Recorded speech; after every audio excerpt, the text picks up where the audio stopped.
Hello, everybody, and welcome to the entertainment headquarters, and welcome to a very special stream tonight. This is dedicated to none other than Mr. Steven Spielberg. That's right, legendary film director, writer, and producer that has created so many amazing films that are, I would 100% think, anywhere from the late 70s to the 80s to the 90s to probably the early 2000s. He has been the director of many people's lives and childhoods, and he has also, of course, created some of the best blockbusters and memorable movies of all time. Yeah. And to talk about this amazing man and his work, I have got with me a host of amazing guests that will be talking about their favourite moments and memories of Steven Spielberg, or even maybe talking about their favourite production of a film, whatever they wish to talk about. And of course, first and foremost, we have Mr. Jedi Granville of Jedi Granville Productions. We have Mr. Dan Miller of Dan Filming, aka The Professor. Good evening. And finally, we have the Kaiju Enigma Ultra Jake. Yes. Welcome, gentlemen. So, Steven Spielberg, what a career. And despite his age of 79-year-old, nearly 80-year-old, which he'll be turning this year. Yes, which he'll be turning this year. We turn 80 this year. I don't think he's slowing down. Yeah. You know, he's made 37 movies in total. He has produced so many amazing other content. He's been, executive producer on so many different franchises. Transformers is the one that jumps to mind. The Indiana Jones films, very much involved in there. Even had conversations and I think worked with George Lucas a little bit on the Star Wars franchise. Yeah, absolutely. But, he's just a legend. So, to start things off, I'll talk a little bit about Mr. Steven Spielberg. So his name is Stephen Allen Spielberg. He was born on December the 18th, 1946. He is, of course, an American filmmaker, a major figure of the new Hollywood era, and pioneer of the modern blockbuster. Spielberg is widely regarded as one of the greatest and most influential filmmakers in the history of cinema, and is the highest-grossing film director of all time. Among other accolades, he has received 3 Academy Awards, 4 Golden Globe Awards, 4 BAFTA Awards, 12 Emmy Awards, a Tony Award, and a Grammy Award. So basically, he is one of those people that has got, I think, is it called the when you get all the major awards? EGOT. Pretty much. I think he's, to my knowledge, is the only film director that has got an EGOT, which is all major awards. Outside of those awards, he has, achieved an AFI Lifetime Achievement Award in 1995, an honorary knighthood in 2001, the Kennedy Center Honors in 2006, the Cecil B. DeMille Award in 2009, the Presidential Medal of Freedom in 2015, and the National Medal of Art in 2023. According to Forbes, he is one of the world's wealthiest celebrities with a net worth of at least $5.3 billion. He is one of 22 people to achieve the EGOT status. So nothing to be scoffed at right there. What a career. I'm going to go around and ask you all your first earliest memory of Steven Spielberg's work. And to add on to that question, I want you to, in your words, for you, when did you realize Steven Spielberg was as influential as he became? We'll start right at the top with Mr. Jedi Granville. Well, my first introduction to Mr. Spielberg. Oh boy, when I say it like this, it's gonna sound funny. We had to travel back in time to a time when things were simpler and things were much more, or say less chaotic. And this is back in the 70s, and I was introduced to a little television film called Duel. I didn't know what it was about. I had no idea. I saw it one late night with my brother, and I figured, like, okay, I'll watch this. And from what I gathered from watching this, when you're like, 6 or 7 year old. No, in fact, I was 6 years old. When you watch a film like this, you're kind of like, okay, where is it going with? I mean, where is it? But then you realize, like, oh wow, there's someone trying to kill this man.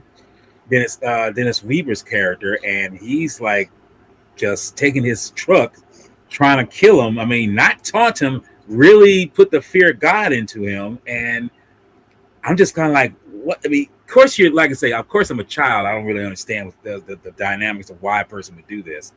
But as I'm watching it, I realize, like, there's going to be a point where he's just going to have enough. And, in the end, we see he defeats in a very primitive way with this truck, and the way the truck goes over the cliff, and you hear this music just kind of like give this verbatim and letting you know it's like this is the end of not just the truck, but of the person who's trying. Because in the way you don't even know if it's the truck is actually being driven. Is it just a phantom of itself? You don't really know. But that was my first introduction, and sometime later I would get to see my first theatrical, but I didn't see it in the theater. I saw it on television. I would get to see Jaws with my aunt, and this is before we had cable. She was the only one who had cable at the time. And this, like I say, this shows how far back I'm talking about. This is. I'm showing my age. My God. We would watch it, and the funny thing is, she didn't have color. She had black and white. But to tell you the truth, I'm kind of glad it was in black and white because Jaws is a little bit more graphic than most people give it credit for. It's a little bit more gory for a PG film. Yeah, well, I've got a story about that. So, before you continue, you've mentioned how Jaws got a PG rating. Right. Well, the thing is, when Jaws first was released, there was no such thing as PG. Nope. So what happened is you basically had kid-friendly films, or you went straight to the adult films. So Steven Spielberg knew, because of the film and the frenzy it created when people are frightened to go to the beaches and so forth, because of the experience of Jaws, he knew that there was something missing. So he actually went to the board of what's it called? Certification. Certification in America, and he spoke to the president and said, listen, because of what happened with Jaws, is there any way we can create a rating or something in between children and young adults and then adults? And because of that, the PG rating was created. That was the influence that Steven Spielberg once again had on New Hollywood. Which is interesting because it really was a combination of The Temple of Doom and Gremlins, two of the films that he had a hand in, and it's like they both showed a massive sense of very intense scenes. So it's like it would make sense to say let's have an in between PG and R, and it's like there you go. So it's like it makes sense. And who would ever think a film director would have that much clout to create that kind of influence like that? But no, Jaws. Getting back to that, when I first watched it,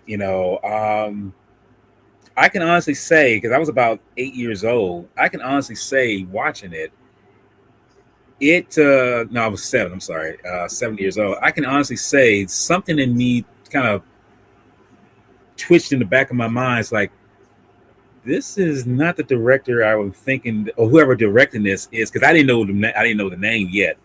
I couldn't really read that good, so at time I would, and then when I found out who he was, it's like, wow, this man is really got a hand in how he does things. So after that, there would be other films that I would see, like of course Close Encounters, Raiders of the Lost Ark, of course E.T., but I would not see E.T. until like years later, and various other films that he had a hand in, and I'm just kind of like, wow, this man is really got the Midas touch. He's anything he touches turns to gold in a sense. I mean, true enough, like any decent director, he's going to have, few misses. But that's the way of knowing you're a good director, because it's like you're willing to take risk. Whatever risk you take, it's going to either bounce. I mean, it's either going to fall or fly. And let's be honest, most of his films have flown and they become iconic. So in my mind, I feel that Jaws was the one that really made me realize like who this director is going to be. But I would never know how much in the stratosphere he would really go. I would never know this, because it's all about with him, not so much his clout in the industry, is his respect of how he delivers a film and how he does it, because he does it so well. And he would eventually go on to make films that it's like, well, Spielberg's name's attached to it. It's like, oh, let me go check it out. And that would be the end of it. Yes. Daniel Miller. Right. Now, I have a story to tell about the first movie I remember watching from start to finish. The story is I was roughly 4 at the time. I was bored and I was looking out for hello. I was trying to find something to watch, so I looked in the VHS cabinet underneath the TV, and one of them was this movie. I have the Blu-ray here because I can't find my VHS for some reason, but it was this movie, Nice. Jaws. So I looked at it and said, "Well, this looks scary, but hey, the VHS had a PG rating on the front, so it must be fine, right?" You think? Yeah. So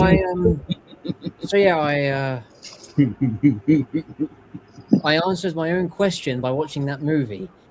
But as much as it scared me, the way that Spielberg presented it, not just as a filmmaker, as a director, but also as a visual storyteller or auteur, it immediately got me interested in the characters. I was immediately taken into this fictional world of Amity Island, and I was just completely mesmerized, scared, and amazed all at once.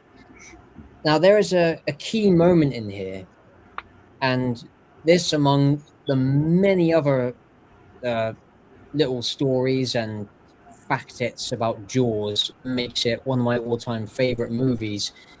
This is a movie I hold very dear to me because it's the scene where Richard Dreyfuss's character is lowered into the fish tank, into the shark cage. The fish tank. I mean, you're not wrong. Yeah.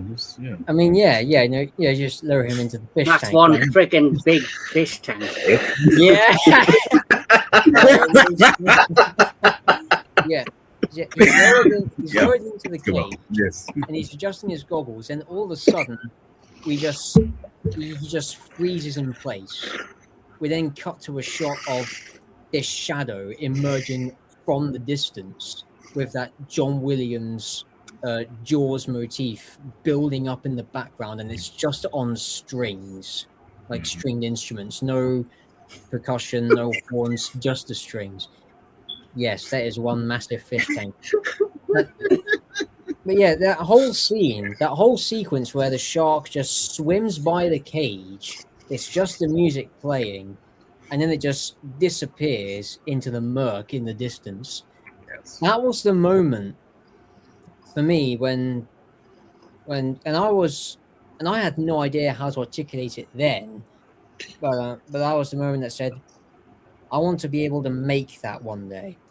And as I grew older, I started watching Jaws a bit more after growing maturing in years, and then learning more about the intricacies of filmmaking and film theory and all of that. This was really a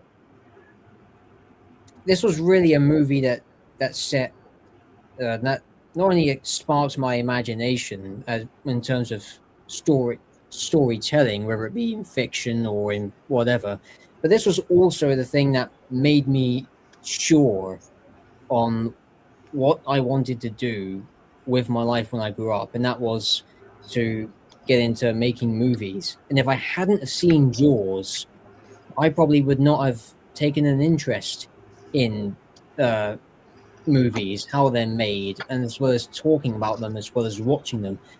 Because when I grew older and I found the film on DVD, it was a 2-disc edition where it had bonus features like behind the scenes. I was watching the making of documentary with interviews with Roy Scheider, Lorraine Gary, Spielberg, and Peter Benchley and Carl Gottlieb, and how everyone worked on this story, all of the problems that occurred with the mechanical shark, the problems had with filming out in the ocean.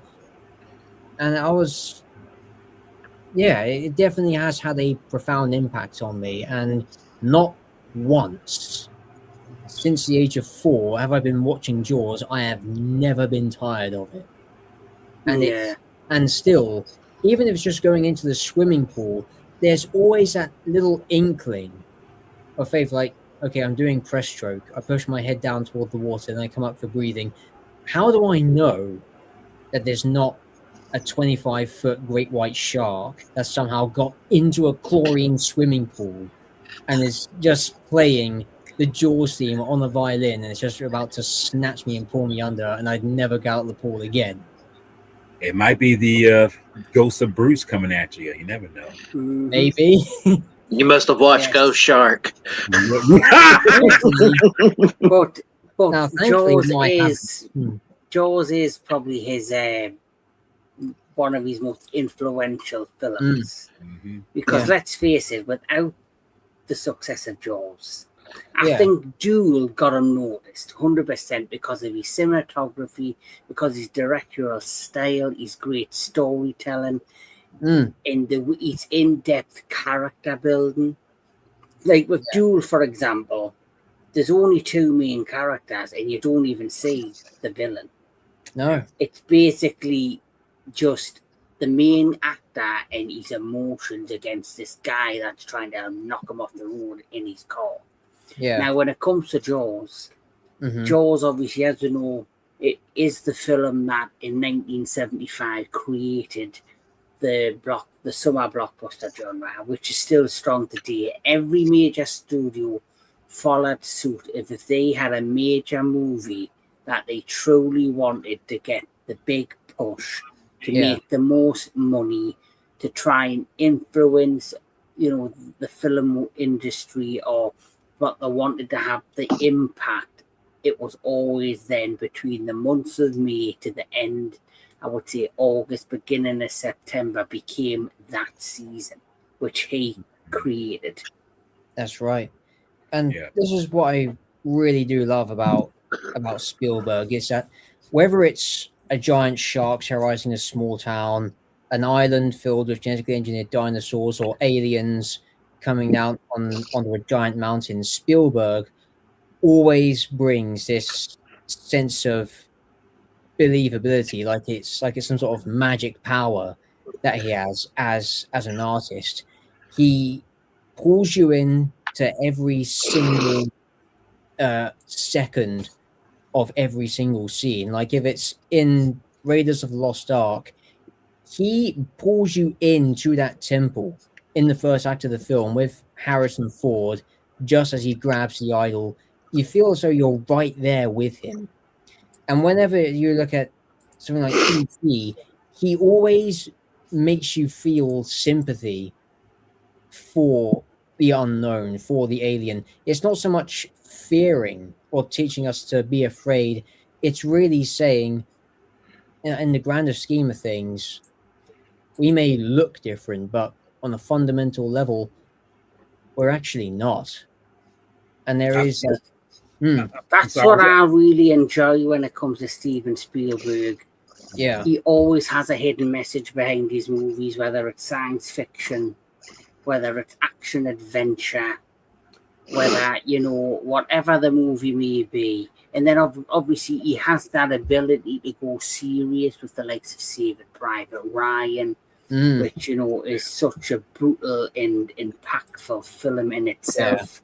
But I have to say though, with him, he has a story, but he's always embellished in the characters that's in the story, because without them, I'm telling you, he makes the characters that he may not have a hand in, written or anything like that. He really fleshes them out.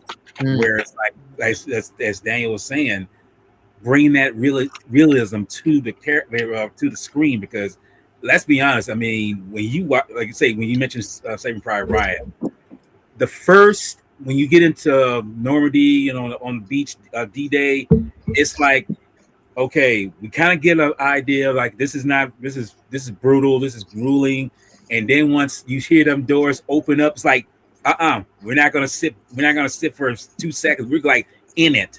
It's like we're really, like say, showing these characters embellished in something that's like, this is real stuff, it's like, this is something about Spielberg he's so good at doing, where I feel like a lot of other directors, they do well, Scorsese, various others, but it's Coppola, they do it, but it's like Spielberg got some kind of, I don't know, he's Yes. got this special touch.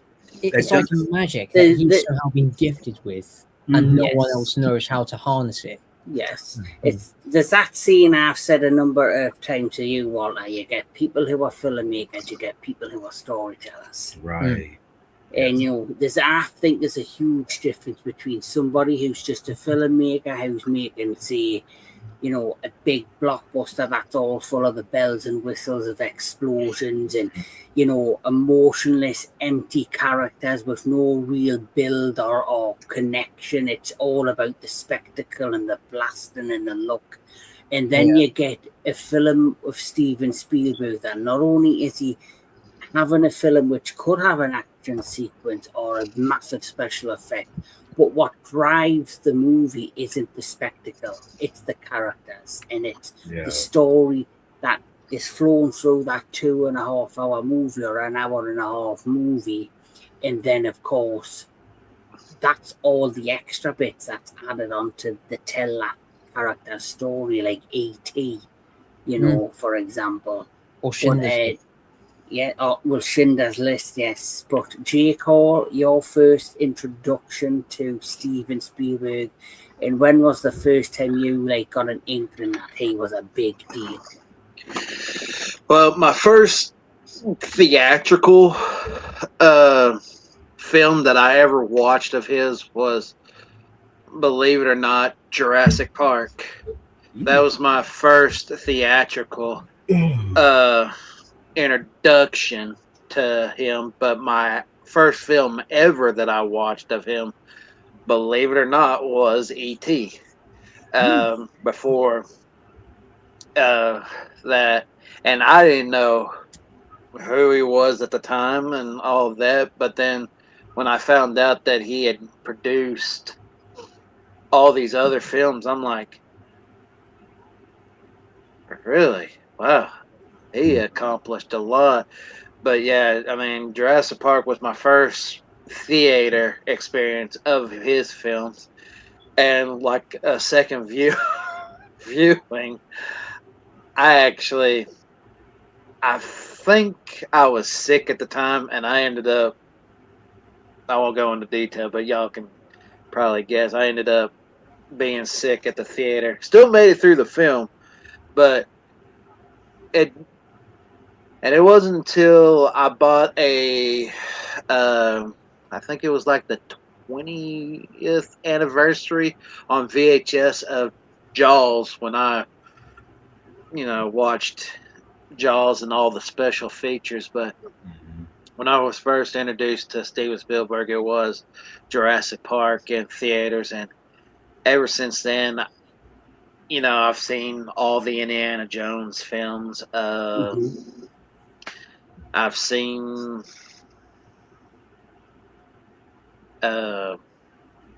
Duel. I actually really enjoyed Duel. It was his first ever film, and I enjoyed that. Never seen Schindler's List. Never actually finished Third Encounter of the Third Kind. I know. Did you ever see the Sugarland Express by chance? No, I've never seen that. Okay. I watched that for the first time about 3 weeks ago. I have seen most of his films, with the exception of Close Encounters of the Third Kind, which I've only watched half of that. Never seen Schindler's List. Never watched Saving Private Ryan. AI. Yeah, thank you. AI. I've never seen. So those 4 films I've never seen, and other than that, I've pretty much seen everything that he's been a part of or produced. I've pretty much have seen. So, Well, my first introduction to Steven Spielberg, I can remember it like it was yesterday. It was, I think, for the first. I don't know if it was the first time it was screening, or if it was just a special event. It was on a Sunday afternoon. It was late. It was about 7 o'clock. And I was younger, my brother was younger, my mum had made her dinner, everything was fine. It was getting later. She was doing the ironing, had an ironing board out. She made for these little baskets of little treats, crisps and pop and sweets. And then it came on the screen, the Universal logo. Then it came the Amble logo, and it was E.T. And I remember seeing E.T. not really having an inkling of what the hell it was going to be about or what it was. But of course, all I can say is it really, really shocked me to see this cute little alien on the screen who basically, of course, goes through a journey. And that was my first taste of Steven Spielberg. And of course, since then, obviously, I knew, he'd done Close Encounters of the Third Kind. I had seen him do other movies, but I didn't really understand the true influence of who he was as a director. Because don't forget, I was just a young kid when I first seen E.T. It wasn't till I got older. There he is with E.T. It wasn't until I got slightly older, and I never forget the day. It was my first ever theatrical experience with Mr. Steven Spielberg. It was a boiling hot day. It was in the summer. We had the Tall Ship Festival here in Newcastle, England, which is like a rare event that happens so many years.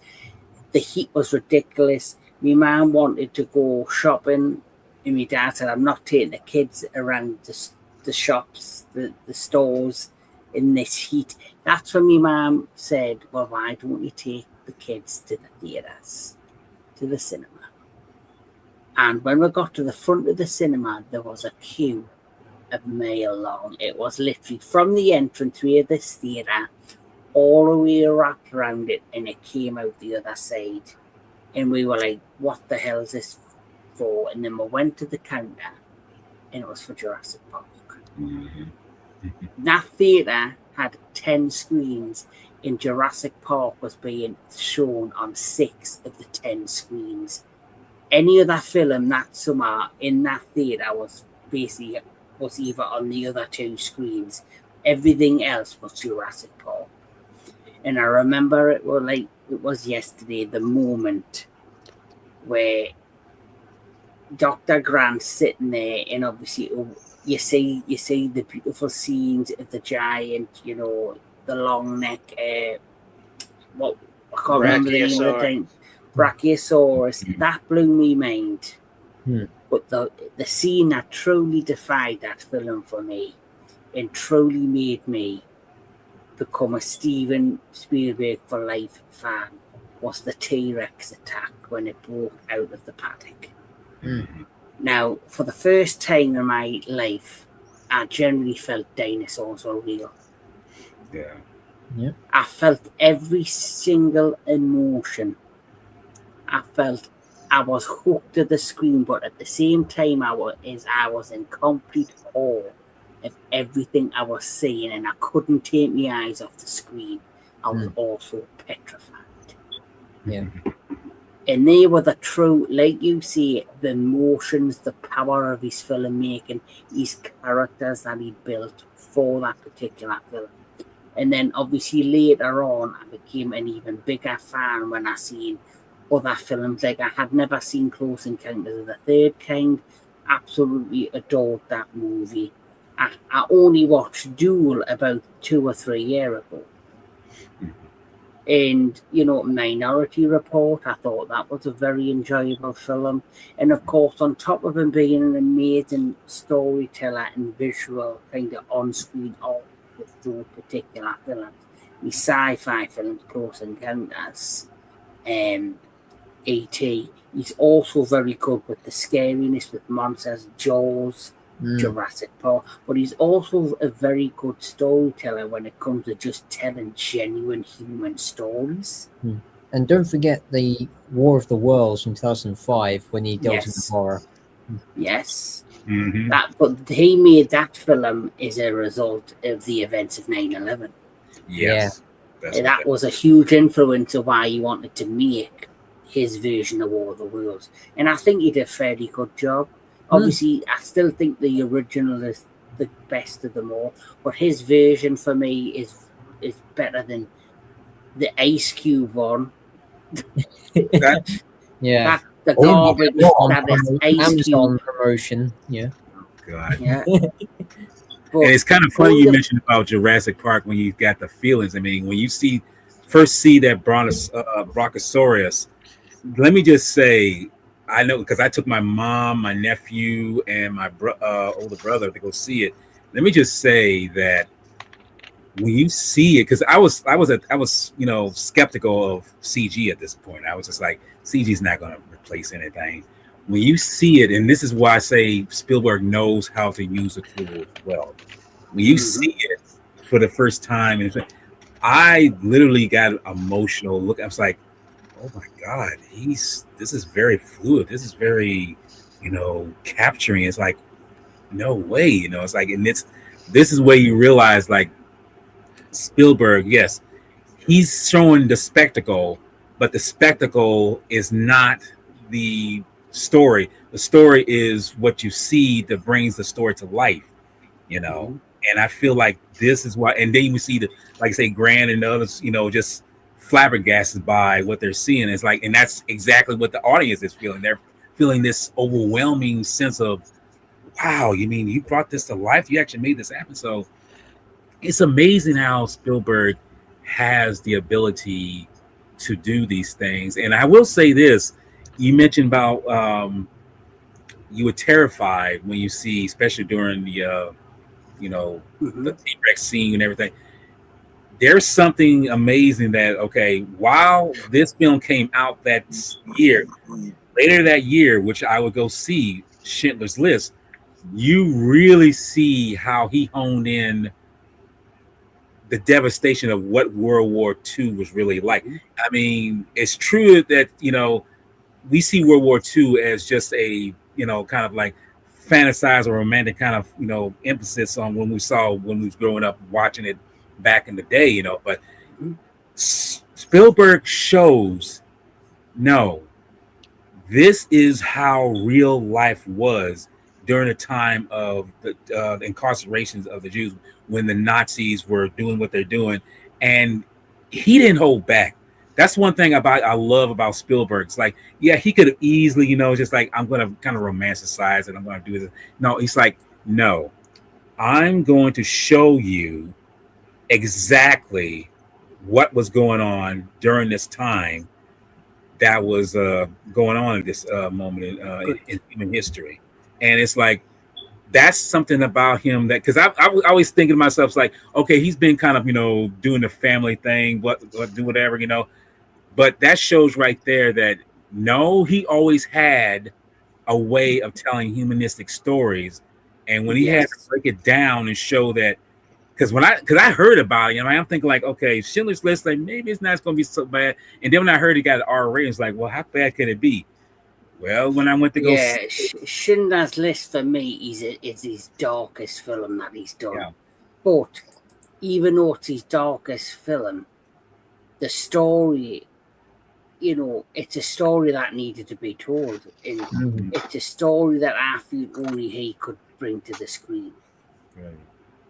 Because it was something that was brought to him like years later. I mean, years before, and he didn't feel like he could, not so much tell it. He just didn't feel like it was right time. And I guess because believe it or not, he had filmed that before Jurassic Park. Believe it or not, and he said like, well, let me go ahead and film this, and then it's like, okay, I'll kind of finish up with Schindler's List. That really told me that no, he really did want to express what this was about. And I feel like Schindler's List was more of an expression for him than anything else. And that's probably why it's so dark. Not because it's in black and white, because I love the fact it's in black and white. Yeah, but I think that's what makes Schindler's List so great. The fact that it's told from the black and white perspective. Yeah. And then you have the girl in the red coat, and that's like a metaphor. And all of this stuff for that time, it's heartbreaking story, but it's a story that needed to be told. And I think he did a brilliant job bringing that to screen. Right. And I feel like Well, trust me, like I say, it's you look, you'll fill it with emotions when you watch it because, like I say, Yeah. I didn't expect myself to go see it in the theater. I'm thinking like this movie's over 3 hours long. I'm not gonna watch no 3 hour long movie in the theater, but I feel that I was mature enough to go watch it. And I was only 23, and I was thinking, and I'm thinking at that time, when you're 23, it's like you don't want to watch a lot of long pictures or like that. But that shows how much I matured in terms of knowing that you want to see a good story. And when I saw Schindler's List, it's like, oh no, this is not exactly something that you Mm. just say, okay, put on the back burner and say watch later. It's like, no, watch it now and see how it affects you. And I feel like it affected me more than I thought it did. Yeah. And this is the Well, sort of movie that is really a testament to Spielberg's power as a director, because if you go back to when Schindler's List first came out and you look at people's reaction, leaving the audiences, most of them were speechless, most of them were in tears. This is a movie that still, to this day, no matter how many times you rewatch it, it still hits hard. oh, definitely. Mm. Like I've always said, Saving Private Ryan is one of the greatest war movies ever made. But I think Schindler's List is right up there. This is what I was trying to say before. When it comes to Steven Spielberg, he can do practically anything because it's not just about the stories; it's about the characters. If his characters are what drives his stories. So whether it's a frightening monster type movie like Jaws or Jurassic Park, whether it's a science fiction spectacle like E.T. or War of the Worlds or Close Encounters of the Third Kind, he then can tell real strong, real human emotion stories.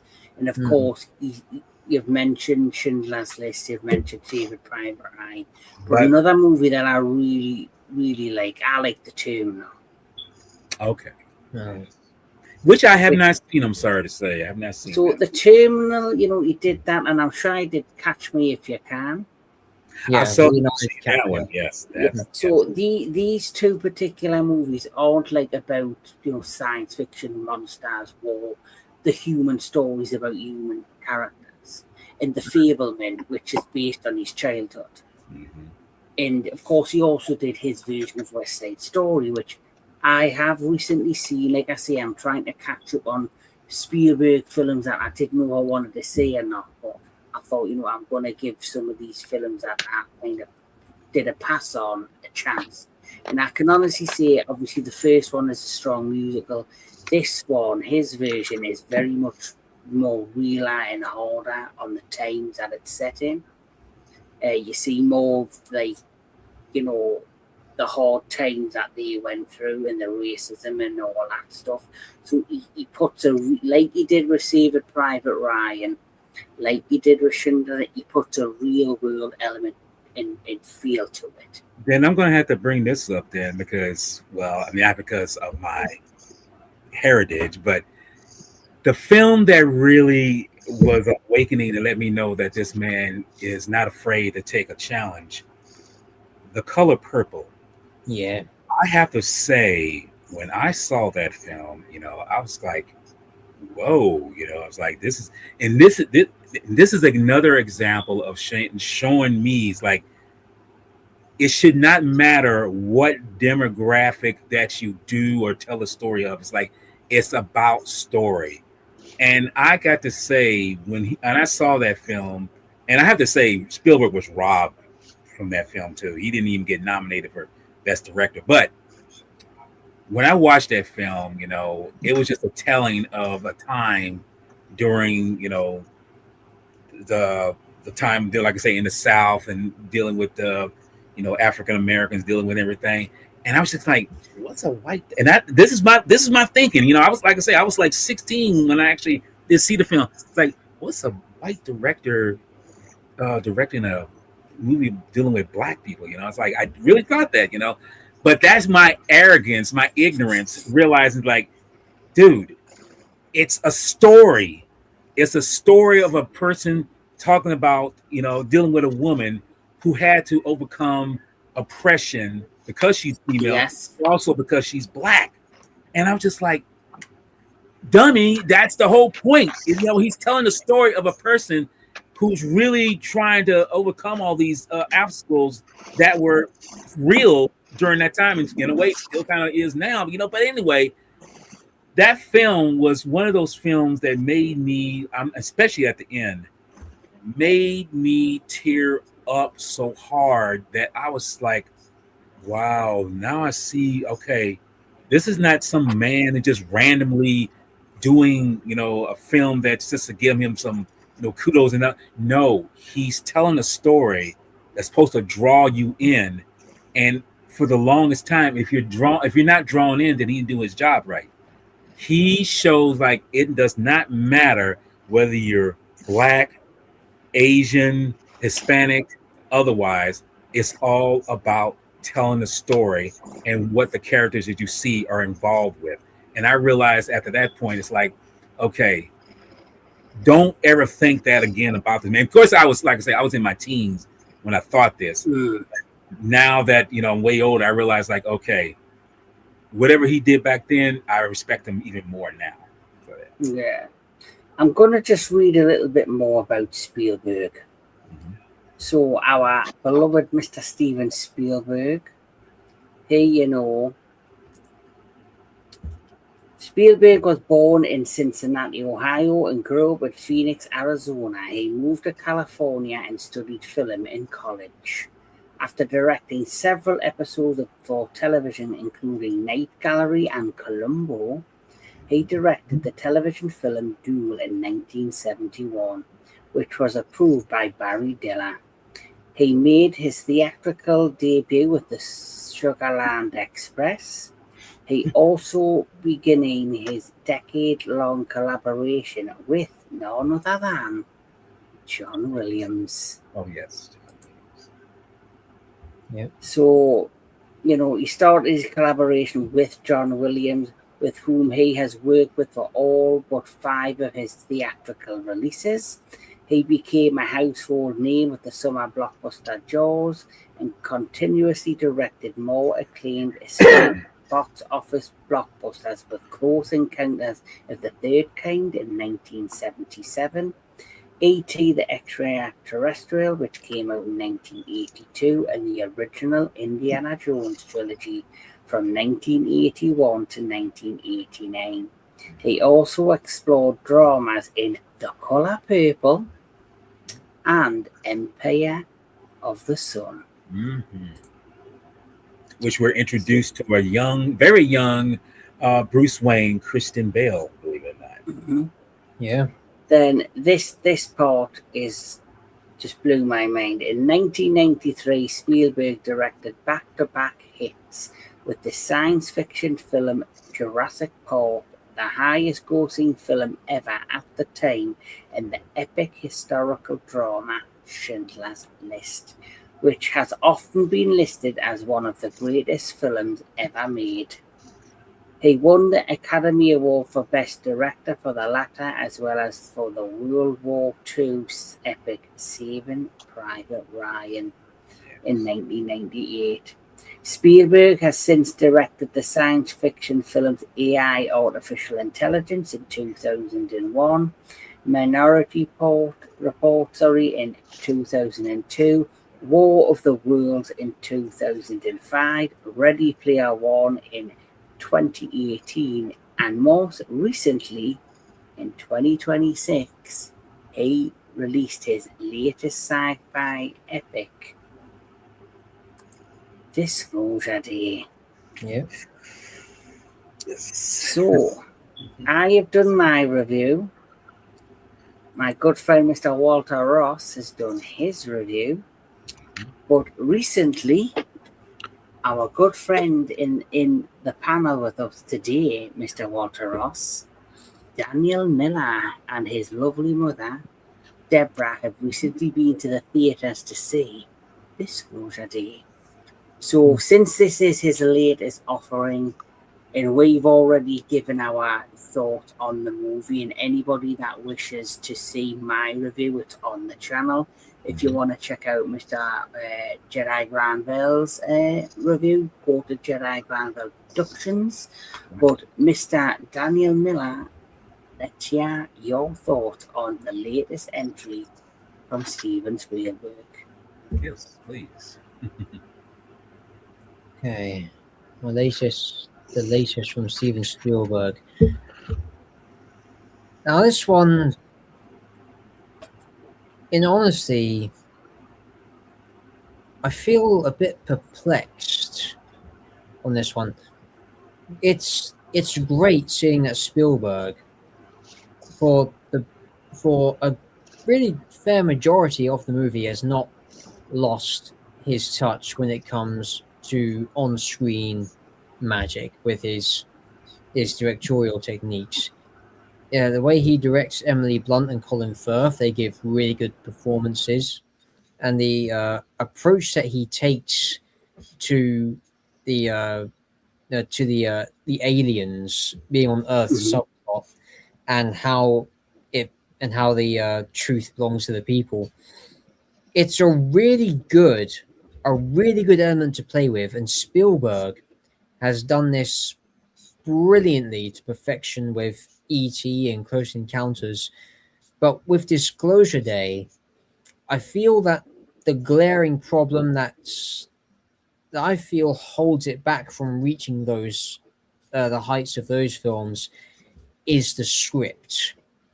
Now I think it all feels like it's using action sequences like car chases as filler to essentially. I felt like two people's movies. Yeah, I think like the first half of the movie feels like it's somebody else's movie, and then the second half it's classic Spielberg. Yes. Yeah, especially with the finale. So you see, for me personally, every director has hits. Every director has movies that, people go, well, it's not his best, but it's still not a bad movie. And I would say that with Disclosure Day. I don't think, even if a lot of people would consider Disclosure Day his weakest movie, it's still not a bad film. And it asks a lot of interesting questions. And the fact that you're perplexed tells me that it's making you think.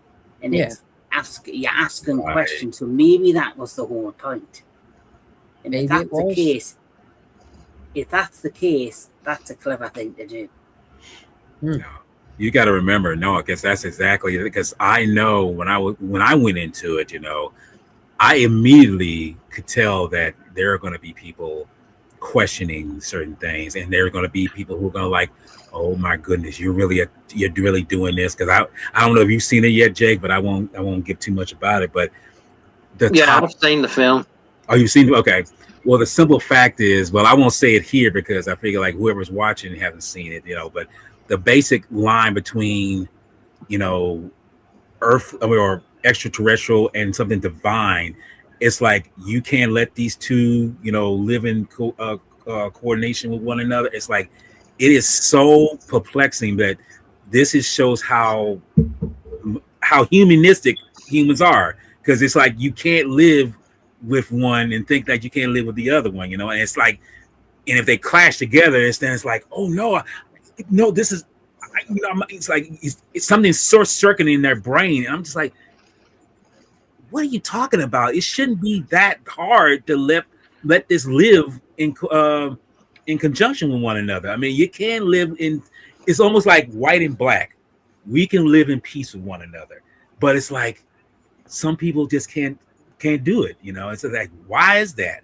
So it's just something amazing about when you see that, and when you watch, it's like Spielberg really tangles that and makes it so interesting that it's like, yep, I saw that coming like 2 miles away. It was brought up, because once you hear the mention of religion, it's like, yep, here we go, we're going down this road. But at the same time, I realized, like, no, you shouldn't be so frightened by this. You shouldn't be so confused by it. You should just like learn to accept it, or learn to just realize like it's real, And I feel that's how Spielberg does. He's taking something that's very verisimilitude kind of mode and just like makes you feel and makes you think about it.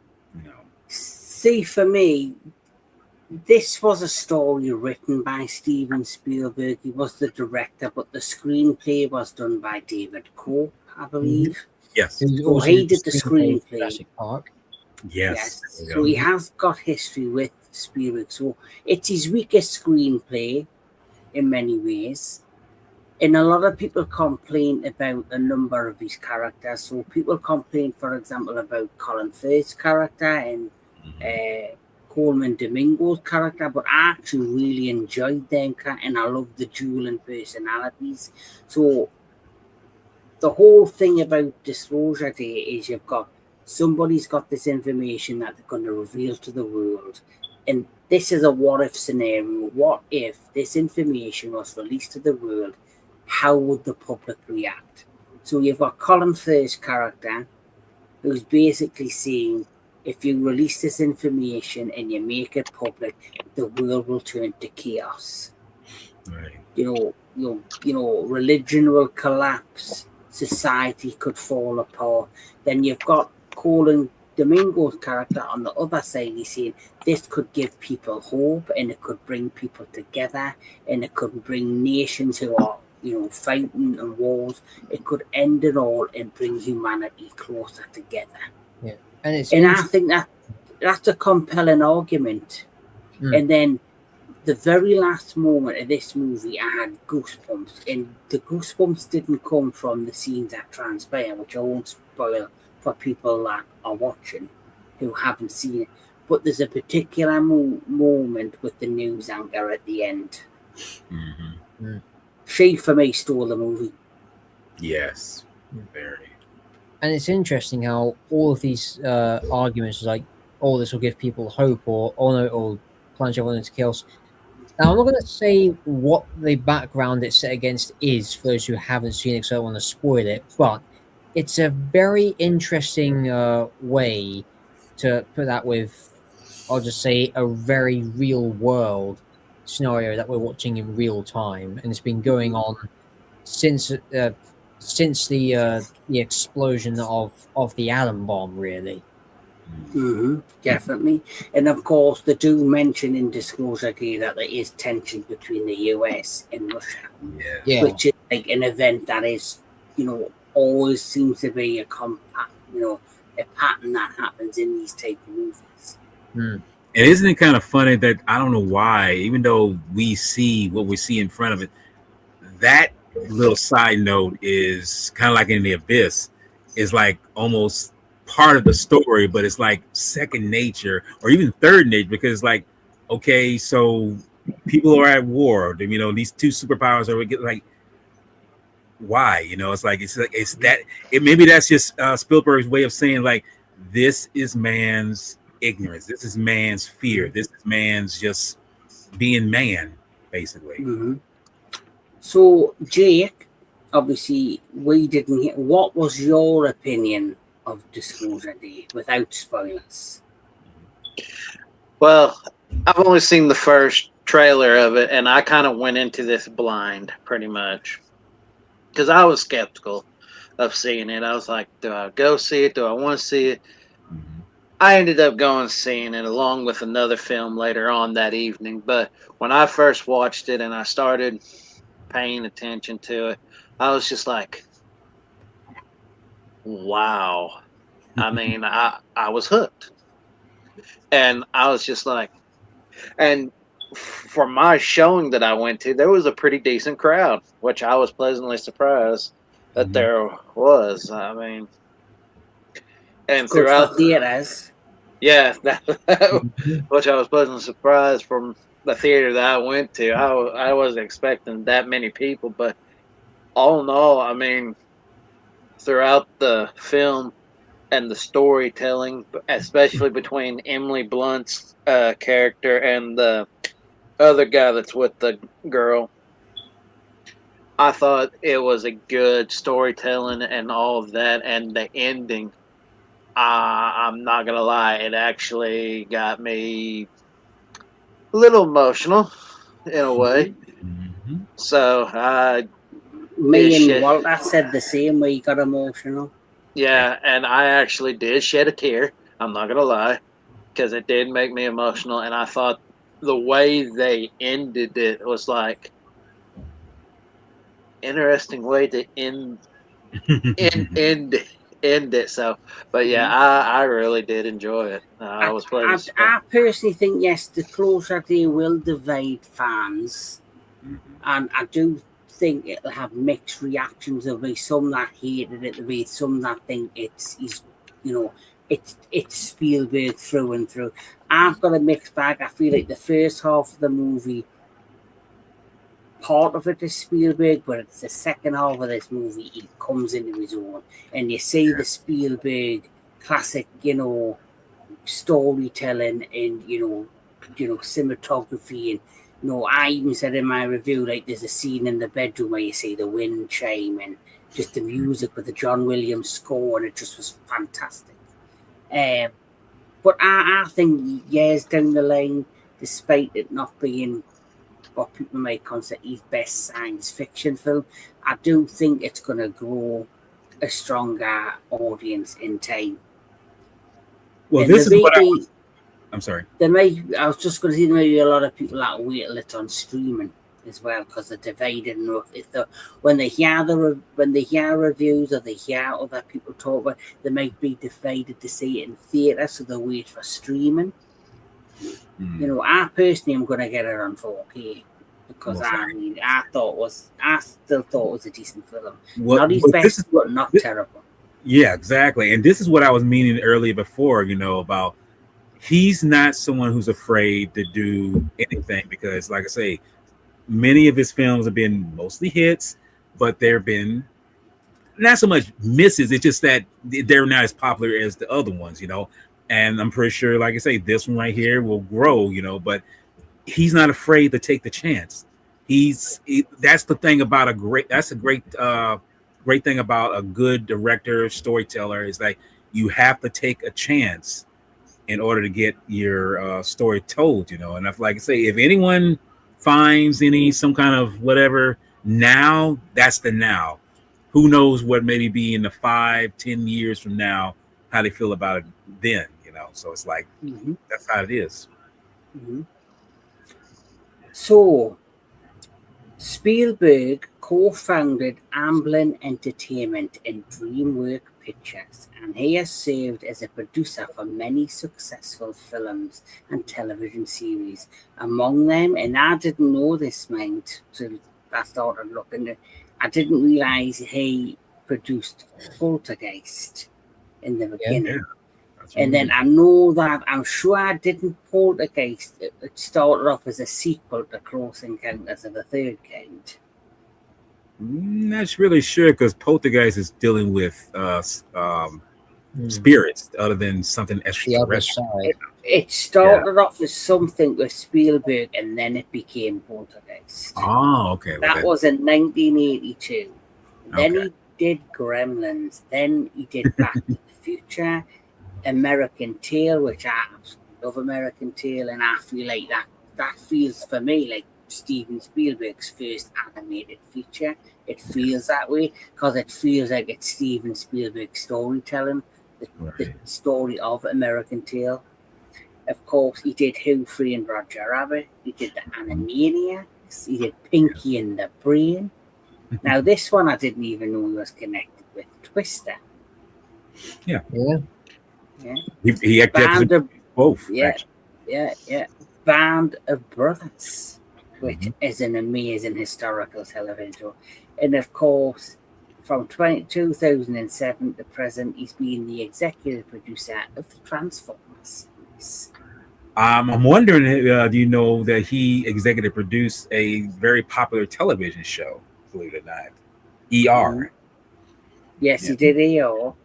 And there was a science fiction television show that I'm sure he was involved in with aliens, very similar to the aliens that you see in the majority of his films. I don't was it called before the before the what you call it, the Liam Neeson films. I'm sure was it not called Taken? Yes, Yes. Taken. That's where his daughter got kidnapped, and Mm-hmm. pretty much.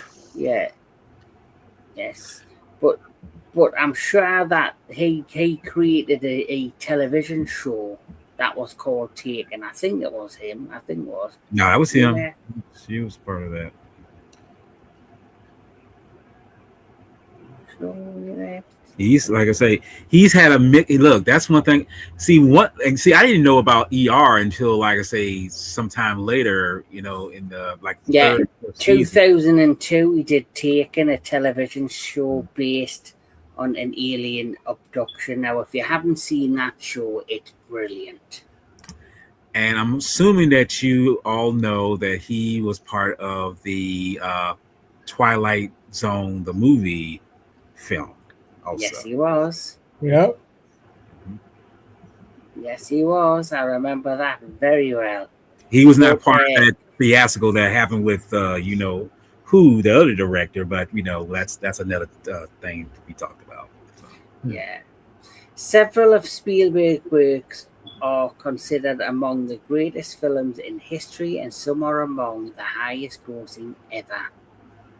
7 of his films have been inducted into the National Film Register by the Library of Congress as being culturally, historically, or authentically significant. In 2013, Time magazine listed him as one of 100 most influential people, and in 2023, Spielberg was the recipient of the first ever Time 100 Impact Award in the US. So, just amazing career. And of course, as promised, I did ask each of my guests to give me their top 5 Steven Spielberg films. So, we'll start off with Mr. Jake Hall. So, from 5 to 1, give me your top 5 Steven Spielberg and your reasons why these films particularly have meaning and have made your list. Okay, so at number 5 is going to be Duel, because it was his very first film that he directed, and I love the aspect that it was a combination of a gentleman that is just trying to do his work or trying to get to work, and then you have this raging truck driver that's trying to kill him. And I love the fact that when he defeats the guy and he goes over the cliff, you hear that iconic, Mm-hmm. which will go into another pick here in just a few moments. But my number 4 is going to be E.T. because that one, when I was younger, I watched it, and I really enjoyed it. I really did, because I always thought it was funny. I can't remember if it was like Reese's Pieces that he was eating or Skittles. I don't remember which candy it was, but it's like candy, and it's like E.T. phone home. But yeah, that one was good. All right, so now we're in my top 3, and number 3. This is probably going to be shocking, but number 3 is going to be Jaws, because I really enjoyed the film, and I didn't watch that until I think my parents recorded it on TV one day, and I watched it, so it has significant meaning. And for a shark that didn't hardly work most of the time, it still had its purpose, and all that. Mhm. My number 2 is going to be Disclosure Day. Nice. Okay. I actually really enjoyed that. I thought it was a good Steven Spielberg film. It pleasantly surprised me. I enjoyed the storytelling. I enjoyed the connection with the characters, how he built up the characters, especially Emily Blunt's character. I thought she did an amazing job. And it was funny that Wyatt Russell from Monarch Legacy of Monsters was in that film. Mm. And my number 1 is Jurassic Park because of the fact that not only did you think the dinosaurs were real, but you had the combination of both the CGI and the animatronic uh, dinosaurs as well, especially with the T Rex being in the rainwater and still functioning under that. Mhm. I mean, it was just so. That is my top 5. That was twice he had a mechanical prop that nearly didn't work. Yes. Because Bruce the Shark and Rexy the Rex nearly basically just were like, fuck this, I'm going to just break down. History. I'm not getting paid enough. And one added note in Jurassic Park 3, when they were doing the animatronic Spinosaurus and the T Rex, the Spinosaurus actually ripped off the T Rex head. Yeah. Oh. During yeah. Yeah. I was watching the making of Jurassic Park 3, and they literally said that during the making, the Spinosaurus literally ripped off the head. So, Okay. Mhm. Right. Now, Mr. Daniel Miller. Right. Now I don't have any of these numbered in any particular order, but I'm saving number 1 for last, and before that, I'm going to have an honorable mention. Okay. So, in my top 5, again in no particular order, I'm going to begin with what I like to think of as, in terms of a human-centered story, this is what I think one of his best ones, Sugarland Express. Okay. And the reason why I think it's the best one is that when I look at his human-centered stories, like, they are just real people. They're no Mhm. heroes or villains. No one's got this mega maniacal scheme to conquer the universe or kill an entire civilization. They're just ordinary people, and the story that they're in, it's grounded in a reality that we see as mundane. Yet Spielberg approaches that reality from such an angle that it makes you not only invested, but actually puts you in the shoes of these characters. I mean, uh, the the uh, the 2 characters in this who take a policeman hostage, they're not inherently bad guys. They're not evil. They're just ordinary people who have just taken the wrong step in life and just want to get back on the right track. Yeah. Because this Correct. character here, played by Goldie Hawn, she just wants to see her child again. That's Yes. really all she wants. And her lover or husband, if I remember correctly, He's a dick yeah, from he's Ghostbusters. I'm talking about. he's a douchebag, but Yes. he does have a redemption toward Yeah. the end, and it hits emotionally hard when he meets his demise at the end of that film, and when the policeman that they took hostage, when he gets the cuffs taken off him at the end, he said he wasn't going to shoot. Mm. And that actually says a lot from when he's introduced right up until that last line of dialogue. Jesus, that's just powerful, in my opinion. That really is. That's why I wish that most people would see that film, because it's a lot better than some people might think it is. It's really powerful. Yes. Yeah. And the next one, again, this is in no particular order except for number one. Next on the list, Duel. Absolutely. Now, this one I like because it's psychological horror, but taken in the context of of inanimate objects. In this case, a vehicle.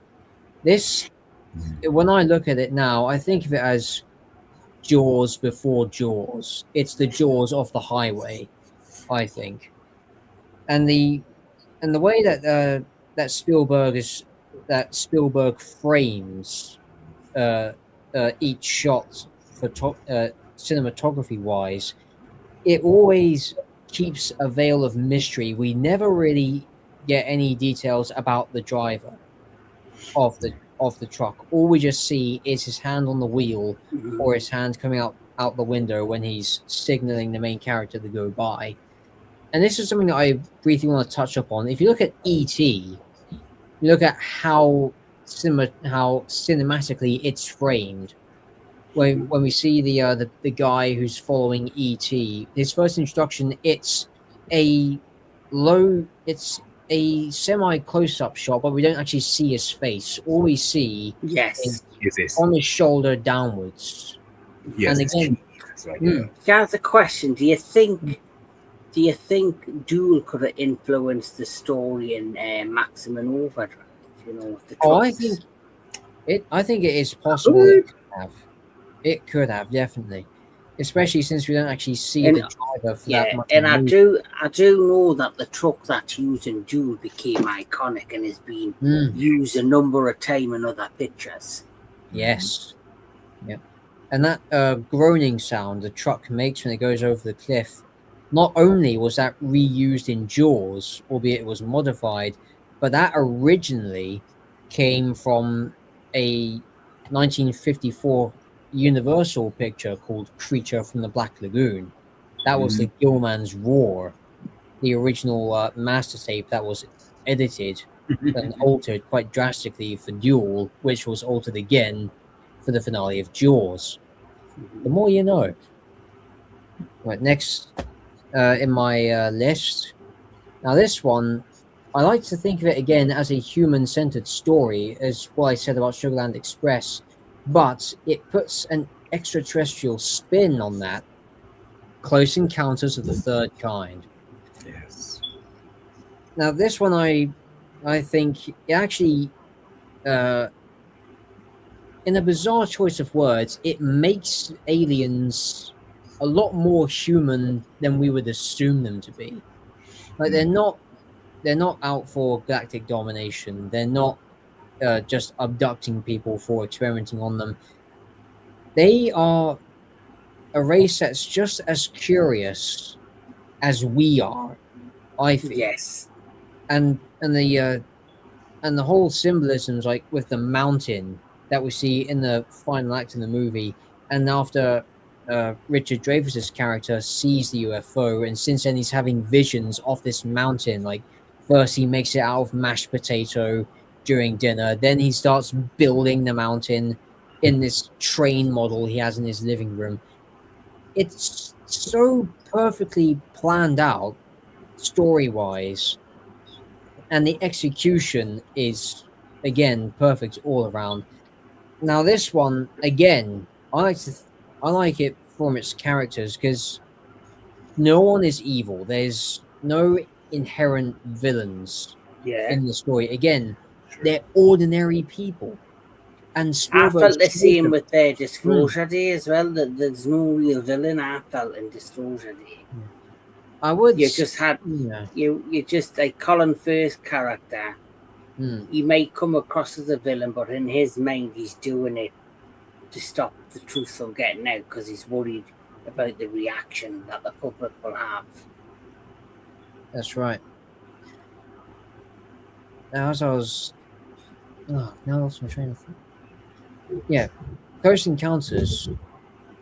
Now, as far as Spielberg movies goes, this is one of the top three, along with Jaws and Jurassic Park. And well, I say top three because numbers always tend to change. from time to time. So yeah, that's definitely in there in one of his top best ones. Now the next one. Now I only have the Blu-rays here because I don't have the single DVD anymore. Okay. It is 1993's Jurassic Park. Now, how Spielberg approached this using CGI and animatronics with Industrial Light and Magic, the Stan Winston School of Special Effects, Stan Winston Studios, I mean, and John Williams with his orchestral palette. It is an instant classic. It's a tearjerker from the moment you see the Brachiosaurus come on screen with John Williams' Jurassic Park theme swelling up, just as John Hammond says, "Welcome to Jurassic Park." Every single set piece from the dinosaurs, like the T-Rex breaking out of the cage, the raptors stalking Ellie Sattler and Muldoon, the Brachiosaurus interacting with Alan and the kids in the trees, and even the human characters like Nedry. Okay, he immediately stands out and is the first character that comes to mind when I think of Jurassic Park. I always think of Dennis Nedry first and foremost when it comes to Jurassic Park. Don't get cheap on me, Dodson. Yeah. That was Hammond's mistake. And again, character-wise, the first Jurassic Park, I love that when Daddy goes, "Look, we've got a Dodson here. We've got a Dodson here. Look, Yeah. nobody cares." Yeah. You think that kind of automation is easy or cheap? You know, anyone else that can debug over 2 million lines of code? What always stands out for me as well with Samuel L. Jackson when he's talking and he's got the tab in his mouth and it doesn't need for ball. He's like talking with a cigarette in his mouth. He's like, Yeah. Please, God damn it. I hate this hacker crap. Yeah. You didn't say the magic word. You didn't say the magic word. Yeah. It's the only film I know that Samuel L. Jackson didn't say motherfucker. Right. Yes. Yes. That and Star Wars. Yes. Yeah. Of that. And you know, it's always funny. He's like, when he interacts with the Dilophosaurus, he's like, "Here, you want the stick? Here's a stick. Here's a stick, stupid. Fetch the stick. Fetch the stick." No wonder you're extinct. And then all of a sudden, it's like, the frill comes up, and then he gets pretty much gets in him. And then gets hit in the eyes. It's like, and then gets knocked down, loses the canister, and then he thinks he's safe in the car. And then all of a sudden you hear,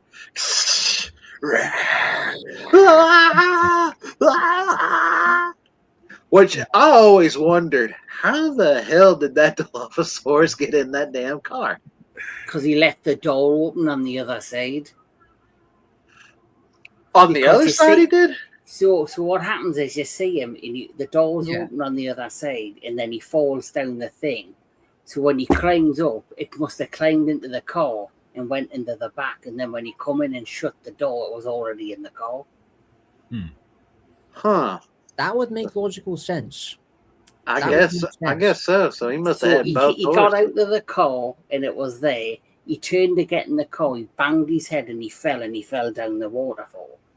That was standing on the hilltop where it venomed him. So as soon as he fell down the waterfall, it would have went into the car. Yeah. And then as soon as he got back up and shut the door, bang, there he was. It was there in the car. And it was basically sitting in the driver's seat, like on the passenger side. Yeah. Oh, poor Nedry. He did make some mistakes, but he didn't have to go out that way, man. No, come on. Karma's a bitch. We don't know that. Yeah.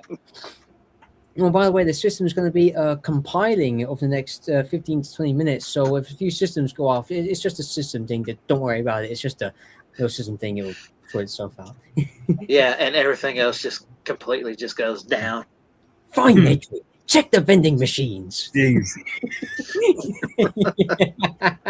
But yeah, Jurassic Park. Now, very quickly, I want to say this about the sequels.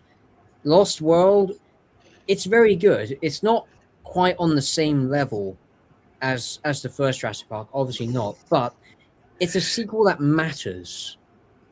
I think Jurassic Park 3, clearly it was a rush job. It did have some really good moments, but clearly a rush job. It was a cash grab. Yeah. Then there's Jurassic World. You're screwed up.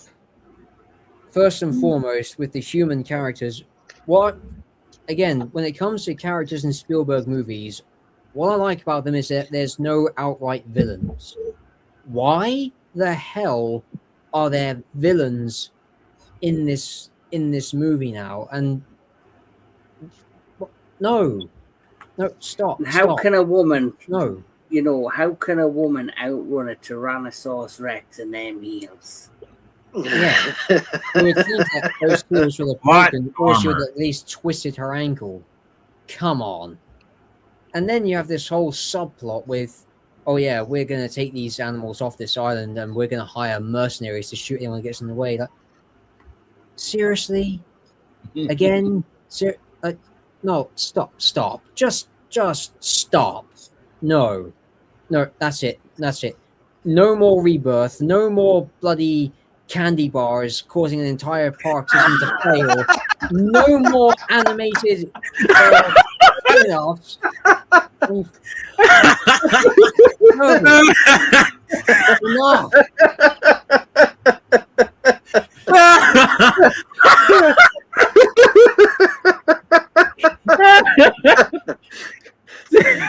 Well, shut down by a candy bar, damn it. Damn, boy. And don't forget, if you look at the timestamp when them events happened, it happened before all the other films.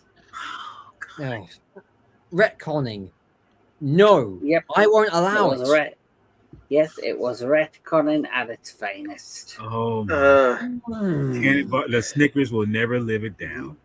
And what is your number one, Mr. Miller?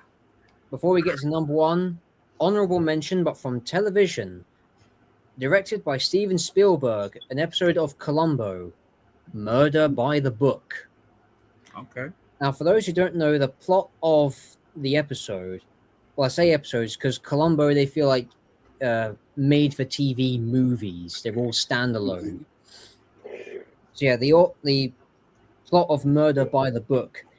Two authors who co-created a crime series of novels. One of them kills the partner and makes this elaborate setup, which was actually based on an idea that he wrote himself, only to realize that the partner he killed stole the idea and used it for himself in his own notes. Now, Spielberg's direction here, how he directs Peter Falk and the other characters and the other actors in this movie, it is brilliant. Especially how he directs the way that the photographer frames each shot. Like with the finale, we have Peter Falk standing over the actor who plays the criminal. I forget his name. He discovers the note that says, A wants to kill B. A takes B to a secluded place. A kills B, but stages B's death to be something else. And that's when the moment he realizes that he's been caught, and he's like, you know something, Columbo? That was actually my idea. The only damn good one I ever had. Never would have thought that idiot would write it down. Everything there from Spielberg's direction across the actors and the photography, brilliant. Even on the small screen, Spielberg has so much power. Yes. Yes, it does. Right. And with all those out of the way, at number one, just to say, the others I've gone through, they're no specific order, but only one stays in number one because the first movie I remember watching from beginning to finish and the one that influenced me the most, Jaws. Dum, There dum. we go. Nice. Now, as I Yeah, say, we go. yeah, as I've said before, watching it the first time at that young age, scared, terrified of swimming, even in a public pool for a hell of a long time, but also fascinated from the visuals to the characters to even learning about directorial style. Everything about this movie, even over 50 years now, it has not lost a single ounce of its charm.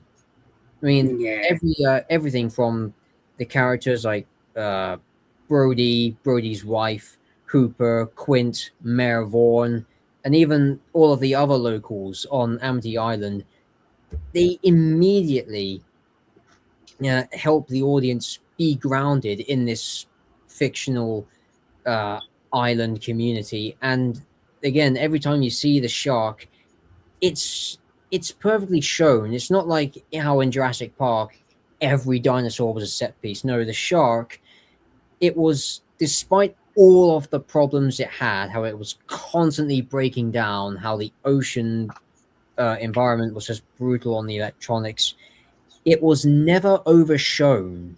I feel it was always shown the appropriate amount of screen time, and the use of the barrels to signify it was there was an ingenious use of initiative by Spielberg, because the prop would always just be malfunctioning.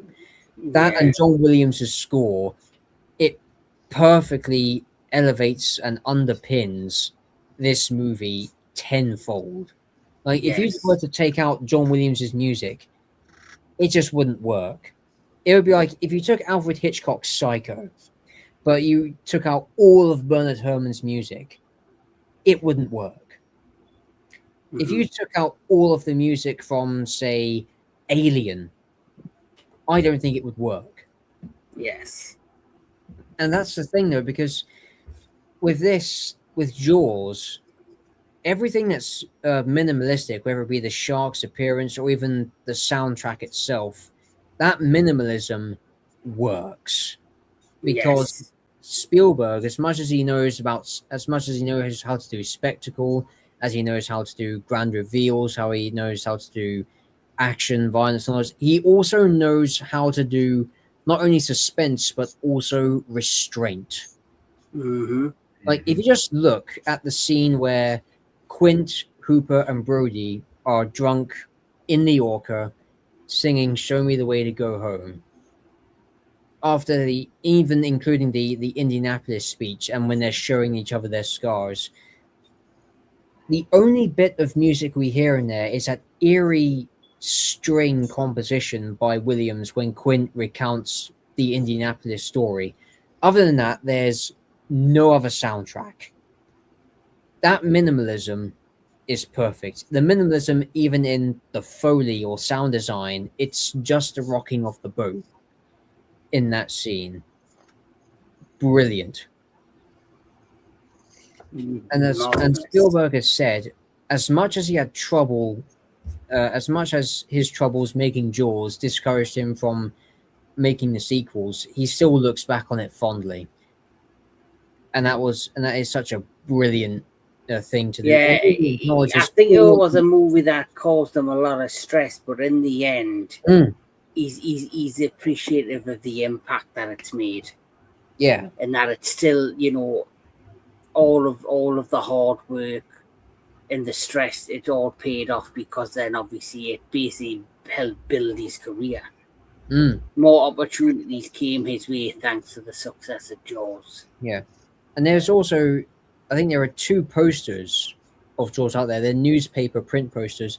They have the picture of the shark here, but going into the shark's mouth, they have the box office receipts from films like Gone with the Wind and The Sting, all disappearing into the shark's mouth because Jaws topped all of those box office numbers combined. Nice. Mr. Jedi Granville, it's your turn, my brother. Oh, God, I don't know if I want to do this because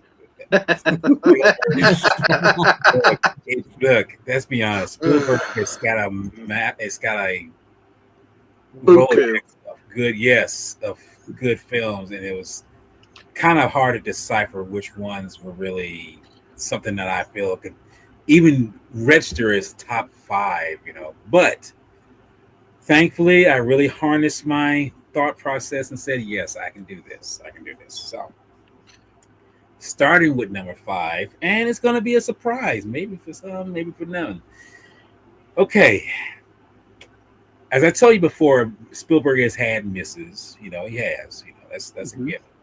But this miss, for some reason, is one that stands out the most, and for some reason, I just love it for what it is. I mean, it's not something that most people talk about or even put in the hemisphere of one of his finest or even best, or even a film that he directed this. But the film I'm referring to is the 1979 Jim Belushi. Is it Jim Belushi? Wait a minute. John Belushi and Dan Aykroyd film, 1941. Oh, This film, I guarantee you, this film is a lot more complex, but it's so grand in the scale that you would not believe the amount of what goes on in this film. Okay. And you would have to see the extended cut, because if you see the theatrical cut, it's like you can tell it's some kind of bits and pieces. But when you see the extended cut, everything falls into place more beautifully. And I feel like he's taken a script from Robert Zemeckis, Bob Gale, the guys who gave us Back to the Future, and John Milius.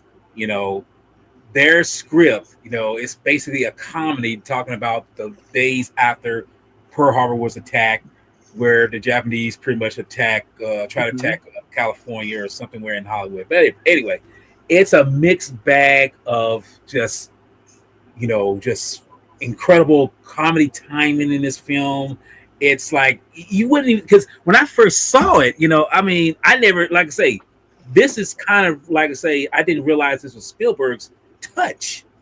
I would never think that, because when I'm watching it, it's like, this is kind of interesting how certain things are, going, like it's like a piece of jigsaw puzzle. It's like these pieces are going into very well, and I'm kind of like, why is that? And then I'm just like, I don't get how this is working out like this. But then when I see that his name when the movie ends, and it's right after the if you haven't seen the film, trust me when I say, you're just gonna be like, wow. And this was all done practically. I'll be honest, I haven't seen 1941, but I've heard mixed. Like you see, I've heard mixed opinions. Mm-hmm. But, and it's no, go ahead. I'm sorry. No, I'm just saying I've heard mixed opinions of it, but I haven't actually seen it myself. Well, I'll say this: it's up to the viewer if we choose to watch it. I mean, but I would say if you do watch it, watch the extended cut, because I feel like it brings more to the table. But when you watch it, like I say, everything in this film, this is pre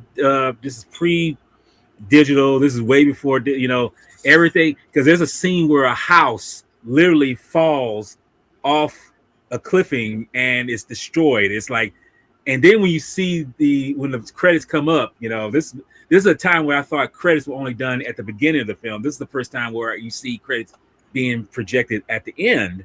And when I see Spielberg's name come up, it's like, whoa, Steven Spielberg? It's like, he directed this? It's like, and then it kind of clicks, like, okay, that kind of makes sense. That actually makes a lot of sense. But the end result is this. This is satire, but it's very well made satire.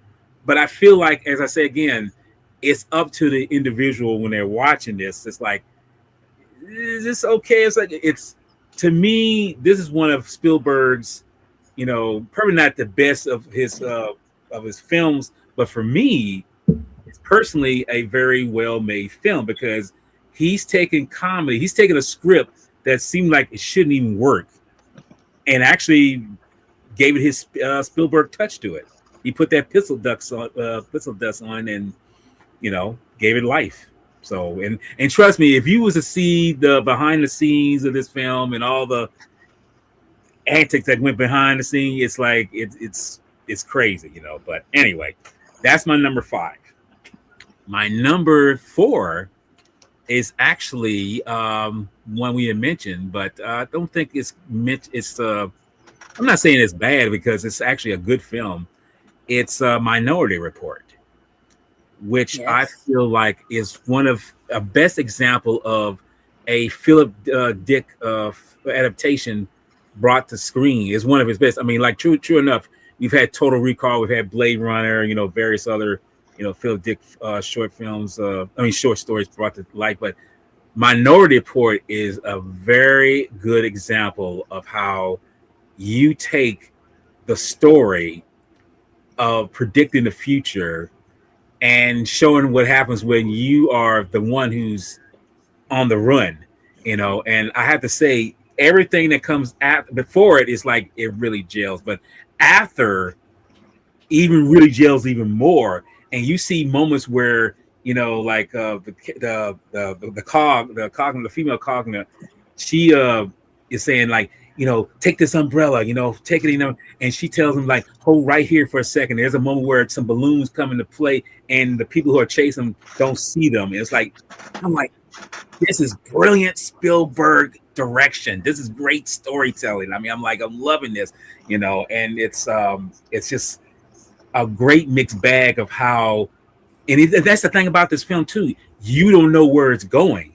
You feel like, okay, this is going this way, but it's going like totally the other way. It's going south quick. It's not going north. And when you find out who really is behind all this, you're like, okay, I did not see that. I mean, I really didn't see that coming. But when you watch it, and whoever's watching this, when you see it, it's like you might say, "Oh, I kind of saw that coming a while away." But then again, for me, it was very good storytelling and showing that you didn't see that happening. You didn't see that happening. But to number 3 is probably an obvious one because it's like this is going back to my childhood because I saw this film in its original run back in '81. My brother took me and my brother who I take care of and my nephew. We went to go see Raiders of the Lost Ark. Raiders of the Lost Ark is definitely number 3 because let's be honest, this is a brilliant way of taking something that George Lucas gave Spielberg. And it was something that was supposed to be a kind of homage or a kind of more of a, because from what I was told, what I read, it's supposed to be something more dramatic than James Bond. But it's a adaptation or more of a homage to the old series of old. I heard a story that Steven Spielberg always wanted to direct a James Bond film, and for whatever reason, they wouldn't allow him to do it. So then when George Lucas and all that were coming up with ideas for movies and they were friends, this is where the idea of Indiana Jones came up. And obviously they just changed the setting and altered the character, but basically Indiana Jones became the end result of when he wasn't allowed to do a James Bond film. And I think, you stupid pricks. Because if you had allowed him to do a James Bond film, I think he generally would have done an amazing job. But now, I don't think he's even interested because he created a character all of his own and built a legacy around the Indiana Jones character. Way to drop the ball, guys! But hey, that's here to say. I mean, that's why I say you don't think ahead of time, thinking like you can't see the gift that this person has, and yeah, I mean, he really wanted to do that, but hey, he took something that is like kind of not so much it's fresh, but his own spin on it. And let me just say, to this day, 45 years later, the end of the film where the Ark of the Covenant is open, I'm gonna just say right now, it terrified me then when I was 11 years old. It still does it to now as I'm about to turn 56. I mean, the power of and then look, the moment when you see this ghostly female look, I mean, kind of look at the Nazi soldiers standing on the pole, you know, it's looking at us.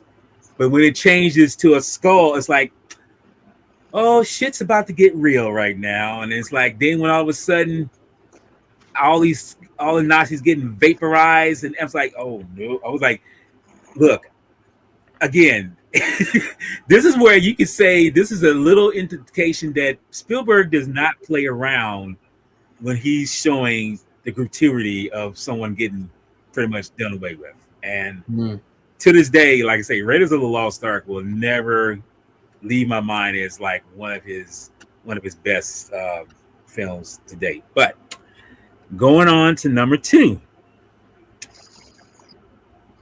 It could have been a toss-up between the two, but the number 1 is going to not be surprising. But number 2 is Jaws, of course. Jaws has to be for sure.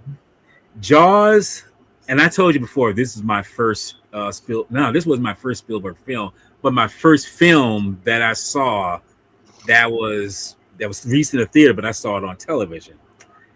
And when I did get to see it in its original widescreen color format, I can see why it was, when I saw it originally on black and white on my aunt's television, it's like, it's a good thing I didn't see it in color, because I didn't realize how graphic it really was. I mean, you gotta realize, you know, I mean, and it's in essence, it's not really about the shark, which it is, but it's the people surrounding the shark that brings it to life. And you realize that if you really look at the film, it's actually 2 films in one, surprisingly. Yes. The beginning is, you know, the people at Amity.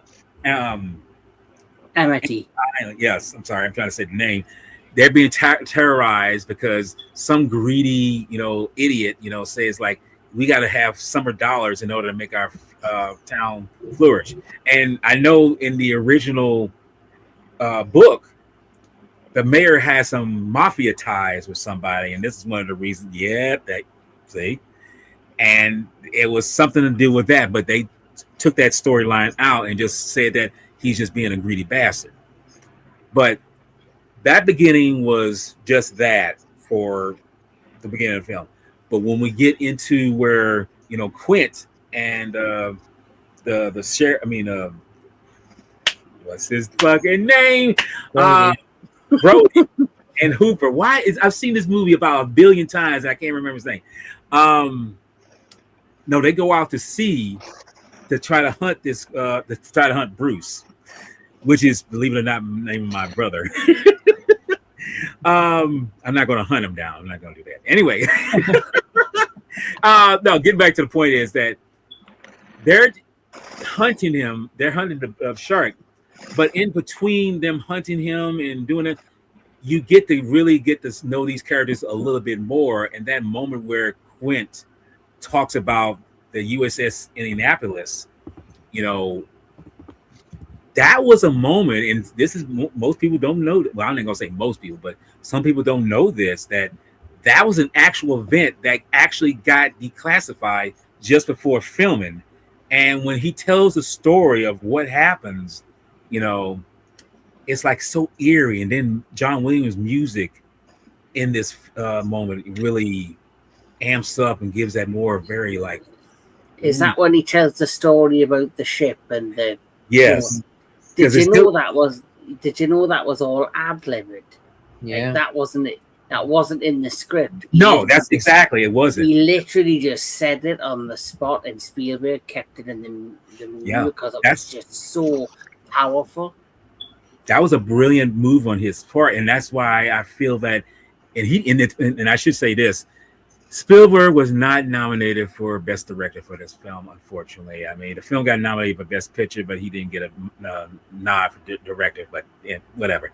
Anyway, but that shows how brilliant he was doing in telling the story, because he's letting someone just do that, Robert Shaw, speak these lines and talk about it, and the way it's like you're pulled in by this, and you don't really know where it's going, but you realize like the end result is, well, Quint would eventually face his end, unfortunately. And as much as the shark is, mechanical and had trouble, I feel like when we see it at the end, it's more, robust in terms of it's giving us what we need. It's like this is a shark, this is the danger, and we need to kill it. So, but the end result is the film is just about how people react around a certain threat.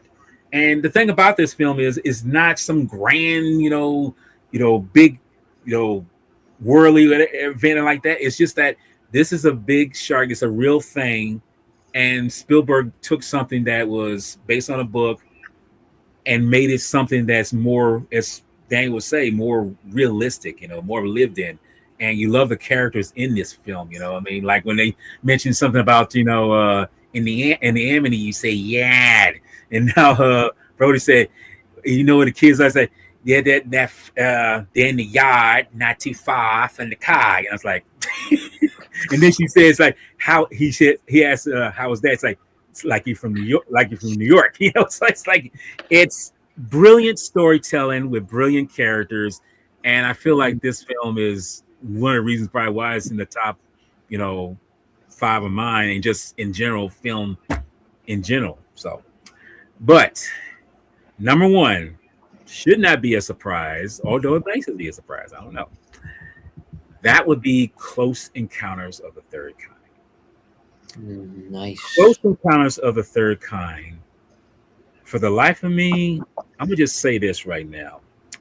I'm sorry that I didn't get to see it when it was originally came out in '77. I did get to see it for its 40th anniversary later, and I can say now that it's a film that doesn't, because it's Spielberg's own thing. It's his own, because he wrote it from his own words, and it's brilliant. It's just brilliant because everything clicks. Whether it be the acting from Richard Dreyfuss, or from Terry Garr, or even the woman Lorraine. I forget what her name is, the last name, but all these things come in brilliantly, and it's just amazing because see, all the things that you see in this film became iconic in itself. The dun dun dun dun. I mean, John Williams' music in this film is just I mean, I don't. Whenever I do a top 10, score for John Williams, I mean, I know this is going to be one of the top ones, but the film is just basically one of those films like you just can't take it. You cannot rewatch. You cannot watch this and not get bored. If you get bored, then that shows right there you have no imagination. And I feel like this film, for me, like so many other things back in the late '70s, unlocked that imaginative side of me, because I could come up with some kind of story or some kind of basis of something right off the top. And I gotta say, with Spielberg, he was this individual who was not afraid to imagine or dream. And somehow for me, it unlocked in me what I wanted to tell, because like I say, nowadays we have these things called AI where we can kind of, and then if you have the basis of, being able to draw, that's even better. But AI has having to help me unlock certain things that I have in my brain that I wanted to put down, but didn't have the so-called notion of how to do it, But the great thing about this is that movie is just a spectacle of great storytelling. And I'm just glad that, me personally, even almost 50 years later, this film holds up very well. And because it was, like I say, it was a very hard toss up, like, which film can I say is number one? Because that's like me trying to pick but we kind of did it, top Godzilla film. We kind of did it in a way in the past. But Close Encounters is definitely number one, and this I think as uh, Jacob Daniel said, it kind of changes up a little bit. I think it'll still be number one for me for now because it's just that well made, and probably because it is Spielberg's own. It's the story itself for me that makes it such a special film. Yes. And and it's time that it was made. But there are two other individuals that have also given me their top 5 Steven Spielberg movies. The first is a gentleman who was meant to be joining us today, but unfortunately could not make it, and that is Anthony Jordan. So his top 5 is from 5 to 1. At number 5, he chose E.T. Okay. At number 4, Close Encounters of the Third Kind. Okay. Number 3, Duel. Number 2, Jurassic Park. And of course, at number 1, Jaws. Yeah. So they were Anthony Jordan, a friend and a regular member here on the entertainment headquarters. But there is another individual that wanted to give his 2 cents on Steven Spielberg and to give his top 5. So he sent me a video. So here we are. Say hello to Mr. DJ Anubis of the Metal Tavern Radio. Okay. What's up, everybody? DJ Anubis here with you on the Metal Tavern Radio podcast, giving you my top 5 Steven Spielberg films of all time, according to myself. Fortunately, I can't join Kevin Lambert and guests on his channel to discuss this today, but wanted to at least give you my input and give you my top 5 because it is a very good discussion to have. Spielberg, one of the best directors of all time, created some of the best movies of all time, and really kind of narrowing it down to 5 wasn't necessarily hard, but at the same time, if I were to do a top 10, it might be a little more difficult because, again, he's got so much stuff in there and stuff that I haven't seen either. And some stuff I would even say not really that interested in. So even the newest one, Disclosure Day, which has all this controversy, I've not yet had a chance to see it, so I can't really place that anywhere currently. But I will give you my top 5, in which I'm pretty strong in my feelings for these top 5. So I doubt that Disclosure Day would even nudge him out just because these ones are like all-time favorites for me. So without further ado, I'm going to start out with number 5. And of course, this film, in the 70s, I was in, like, my mom and my babysitter would take me to the drive-ins and movies all the time. So 70s were a very important time in my life in terms of movies and how that kind of shaped me as a entertainment lover or lover of entertainment in general, especially with the films. And Spielberg was a big part of that. Now, this particular film, though, I didn't see till about 20 or so years later.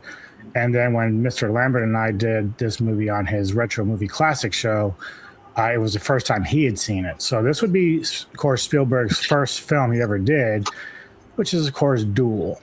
And this is a 1971 directorial debut. The plot centers on David Mann, played by Dennis Weaver, a mild-mannered, non-confrontational traveling salesman who innocently overtakes a rusted, smoke-spewing Peterbilt semi-truck on a 2-lane highway, unwittingly triggering a relentless homicidal case of road rage. The film features only one primary, fully realized character in David Mann, a vulnerable everyman forced to shed his meekness and fight for his survival. So this film obviously is one that's kind of like your earliest stages of road rage. Like it centers on that. And the thing that makes it so interesting is that you never see who the trucker is. Like, you see his face and maybe the glasses in the mirror, but we never get to know who it is.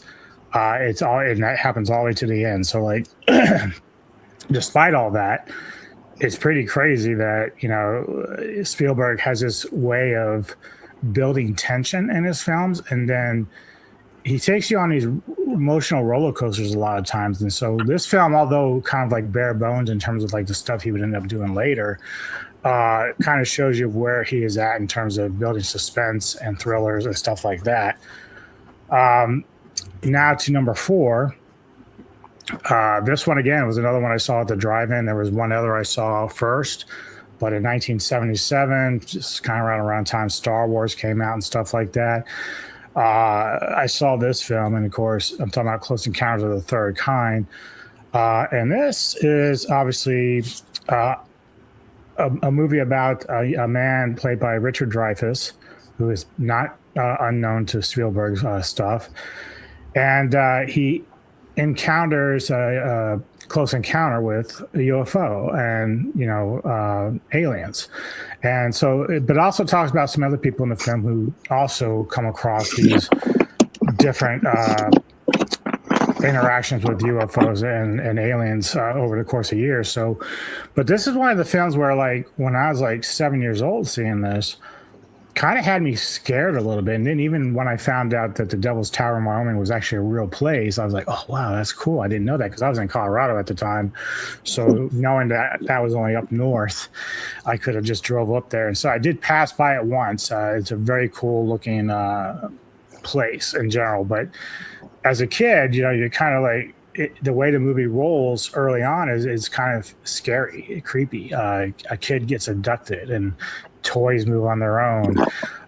It gives you those earlier signs of how whenever there's aliens or ships are nearby, like the power goes out and stuff like that. But by the end of it, it's a little bit more emotional, a little more happy, which is a weird thing because you wouldn't expect it. But again, that shows you the versatility and dynamic ability of Spielberg and his movie making and what he's able to do to bring across different emotions. And I'm sure a lot of the guys who are doing their show today would agree with that. And number 3, again, Spielberg was one of those people that would could see foresight, like foreboding down the road. Like he could see things of where to go with movie making. He was always like a pioneer of sorts to try different things. And if you've ever followed any of it or seen any of his films, you'll notice that like some films are a little bit more straightforward, but other ones you can see that he's trying different things to bring things to life that we wouldn't expect. And I think it was in 93, Jurassic Park was like really the first to bring life to dinosaurs again. So like you were able to see it, like usually in the past it was all done by stop motion and stuff like that with Ray Harryhausen, but now you have where it's animatronics and the ability for to bring these dinosaurs to life, which was really a big thing to build up to Jurassic Park. I remember from all the promotional thing was huge. So basically, Jurassic Park is basically telling the story of Dr. Alan Grant and Ellie Sattler, who, and then of course a cynical mathematician played by Ian Malcolm, which is Jeff Goldblum, which is amazing in these films, by the way. They end up going to a park. They get invited to a park that's been created. I forget the name of the gentleman that's running it, but basically he's told them that, they discovered how to remove DNA from mosquitoes of the past, insects of the past, and combine it with like modern DNA to recreate dinosaurs. And they're able to do that. But the problem is because of that mixture of DNA, it leads to problems of both reproduction, which wasn't expected initially, and then also just because we've never experienced living with dinosaurs, like the temperaments and how smart or dumb they are and what they can do. And so obviously, and then you have some other shit like a guy that's trying to steal from the company, and that sort of sets everything off into a big collapse and catastrophe. But the movie itself was such a spectacle. It was an amazing movie. Made a lot of money. I think I must have went like 2 or 3 times to see the film, just because of how good it was. And it was an experience. And even when I took my nephew, even though he kind of got restless, he was still really enjoying it a lot. So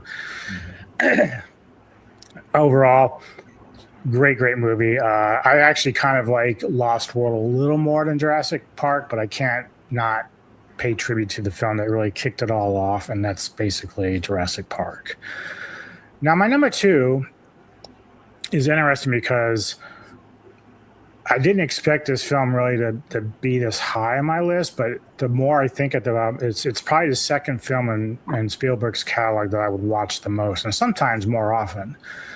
And it's actually a film that kind of like speaks to almost Spielberg's entire career.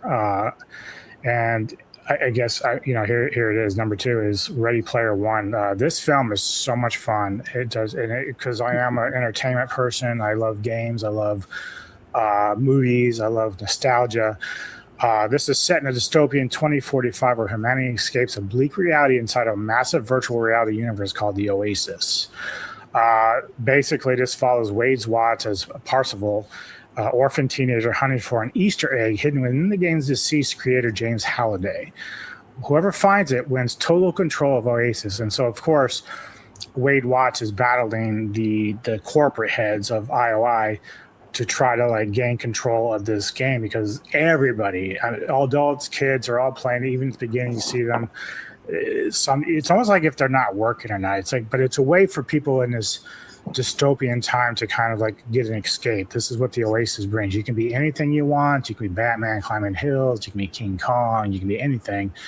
And that's the wonderful thing about it. However, the bad side of that is if you are poor and you owe money to IOI and stuff like that, you have to work it off, which is a really weird way of doing it, but it's like labor camps, really, basically. So but there is that power play by the corporate heads to gain control of this. And so, of course, Parzival, along with 4 other friends inside the game, go and they start finding keys. Now, again, this movie is one of these ones where it's fun. It's got good jokes. It's tension. There's even some violence, but there's also some very sad and emotional moments in here. I really can't. Like the ending with Halliday is one of my favorite parts of the movie, just because Wade basically asks him, like, "Are you really dead?" And he's like, "Yes." And then he goes, "What are you?" And he just smiles and says, "Thanks for playing my game." So my thing is like, that moment is like, what does that tell us about what is Spielberg really telling us there? Is like somehow the spirit of Halliday was able to interlodge with the game, because the game was already preset to how whoever won it, there would be this sequence of how you'd be awarded the egg and the contract and all that stuff. So of course Simon Pegg is in this, which is great. Just a wonderful, wonderful film. Still one of my favorites to this day. So fun. Which leads us to number 1. I'm sorry if I dragged too long here, Kevin, but I'm down to number 1 here. I have a feeling for most of the guys on your team today, probably going to end up with this one at number 1. It's really the one that kind of just kick-started Steven Spielberg's career. No matter how much it was a pain in the ass, no matter how many problems he ran into, and no matter how the movie turned out as opposed to how he wanted it to turn out, it just turned out to be gem. It changed not just movie making as far as blockbusters, but it changed how people in real life approached sharks. Yep. Sharks. Yeah. So obviously, the warning tag's like, just when he thought it was safe to go back in the water. This really set the tone. But of course, Benchley, who had written the book, of course, I'm talking about Jaws, he didn't really want that kind of response to what was happening with sharks, because it became like, fearful and made people really terrified. And, the thing is, even today, I've talked about a couple of videos on my channel where some shark attacks have happened. And I've always had an interest in sharks, especially, since I had been bitten by one when I was 10. So I know the feeling of that fear, and even though it may not happen on the regular, there's sharks that swim around people every day and they wouldn't even know it. But if you're just unlucky enough to be attacked, it does leave a mark, and it does leave this sense of fear. I mean, even so much so that when I would go swimming in a pool at night, just a swimming pool, like you still think there's something in the pool. It's that crazy. But obviously, Jaws talks about a New England resort town, Amity Island. Local police chief Martin Brody, who harbors a deep fear of the water, is determined to close the beaches, but he's faced resistance from the town's short-sighted mayor, Larry Vaughn, who fears economic collapse during a lucrative tourist season because, of course, attacks start happening. First, they were registered as shark attacks, and then the town tries to play it off as just a boat attack or a boat accident. And therefore, you get this tug of war between the town's citizens and the police chief as they try to make the beaches safer. So, and it comes at some cost to some people because of how hard-headed the mayor is and where it leads to eventually. But eventually, you get this great it's almost like a Moby Dick moment. You got Quint there, Brody, and then of course Hooper, played by Dreyfuss.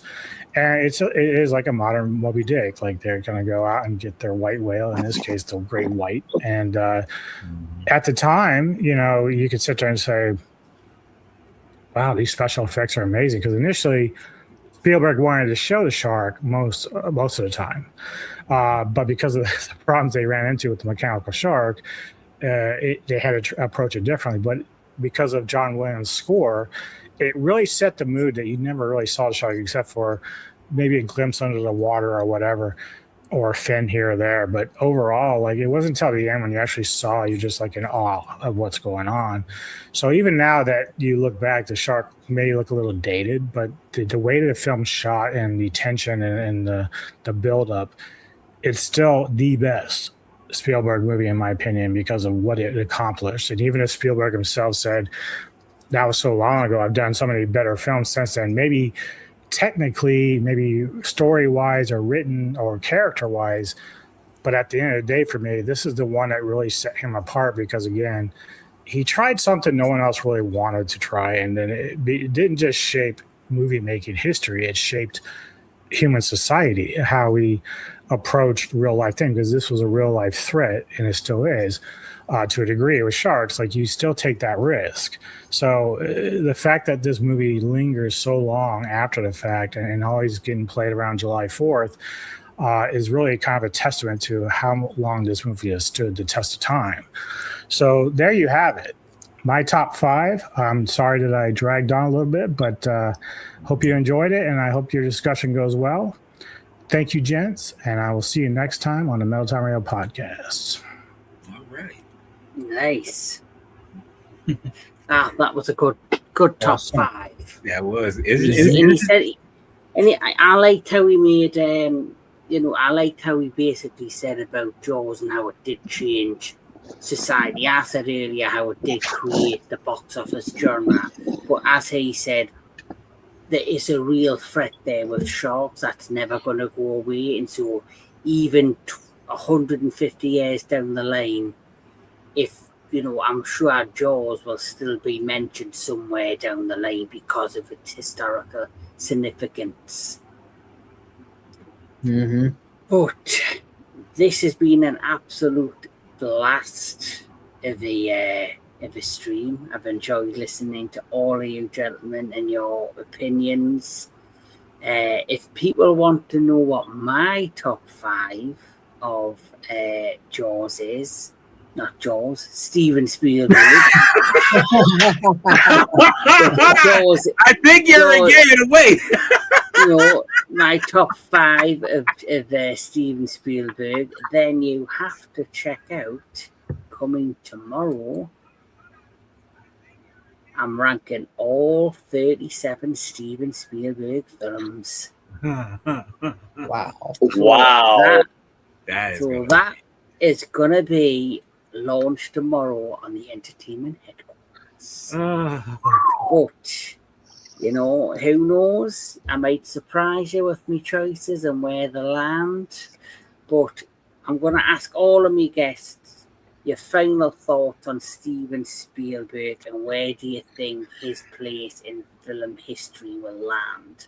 We'll start with Mr. Daniel Miller. I think Spielberg has undoubtedly solidified himself as a legend of cinema and also as a legend of storytelling as well. Spielberg has been and continues to be a huge inspiration on filmmakers from all around the world, and even Takashi Yamazaki, who directed Godzilla -1, he had the opportunity to meet Spielberg, to which he said, "It's like meeting God," in that sense. So, just those words alone really uh, conveys just how much uh, gravitas and uh, how big of a reputation Spielberg has. As a filmmaker, I have to say he is one of the all-time greats. He's pioneered the summer blockbuster. He's given us uh, he's had actors with fantastic performances. Roy Scheider was believable as Chief Brody in Jaws. Mm, Um, mm. Alan Grant was played very brilliantly by Sam Neill. Sam Neill. That's right. Yeah. He's also an act. He's all an actor. So he's also a director who basically, when you had like a young actor or an actor who had done, some really strong roles, but maybe Yeah, hadn't like broke the ceiling to the next level of the career, he's that's helped right. to defy some of those actors. And the one that stands out to me is Matt Damon. Yeah. Mhm. He In also Saving Private Ryan, he basically Mm. helped launch him to the next level of his career. yeah, he's also had great performances with the likes of Henry Thomas in E.T. Mhm. His direction of Henry Thomas and all of the other child actors was just fantastic. Absolutely made Elliot believable. It made the neighborhood seem like a genuine neighborhood and not like another set on a movie screen. Uh, his collaboration with John Williams is undoubtedly one of the single biggest pieces of his cinema magic. Because if it weren't for Spielberg's visuals, there wouldn't be Williams' music. And if it weren't for Williams' music, Spielberg's visuals wouldn't have the power and majesty as they do now. Yeah, I've always said when it comes to their 30 plus year, friendship and working friendship is Steven Spielberg draws a black and white picture, Mm, but John Williams adds the colour. yes. That's how I would describe them. Yeah. So, Absolutely. E.T. and Close Encounters and Jurassic Park are perfect examples of that. Yes. yes. Jake Hall, your overall thought to Steven Spielberg and about his legacy? Like Daniel said, he's going to be the greatest of all time. He's basically the GOAT. He's a legend, an icon. He's directed some of the greatest films in movie history. He's a good storyteller. He knows when to use good effects and where to place them at. Like in Jurassic Park, he knew where to use the CGI. He knew where to use the animatronic effects. Um, all in all, he, with his as many accomplishments as he's done and all that, he will stand the test of time even after we're gone. I mean, he is one of the greatest directors of all time, and he is a goat. So, Jedi Granville? Well, the two gentlemen pretty much wrapped it up. I mean, all I can say, like Hitchcock before him, like Kurosawa before him, even with Francis Ford Coppola, he's made his mark on cinema forever, and it can't be forgotten. It can never be erased because he's made that much of an impact. It's just like a comet, hitting the ground. It's like it's staying there. That impact will never leave ever because that shows how much of an inspiration, how much of an impact he's actually done. I mean, And speaking of which, believe it or not, Spielberg has one particular acting credit under his belt. And I bet most people don't know where that's from, but I'll just go ahead and say it. He's in the film Blues Brothers, believe it or not, for Yes. a few seconds, but Yeah. very effective. Yeah. But the It thing really about is. yeah. Right as he opens up the building to the door to the tax office. Mm-hmm. You say, "Can I help you with something?" Eating a sandwich, just basically doing that, But the thing about him is that you are never going to forget this man because he's unforgettable. His films are always going to be his own signature.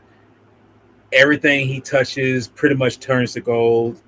I mean, and as Jake said, like even when we're long gone, it's like he's still going to have that brand of impact on many generations later on because that shows how impactful he really is. And like I say, we've mentioned, we've done influential directors before, but he's one of the most influential, and thankfully his impact has left a great taste in our minds. It just won't go away.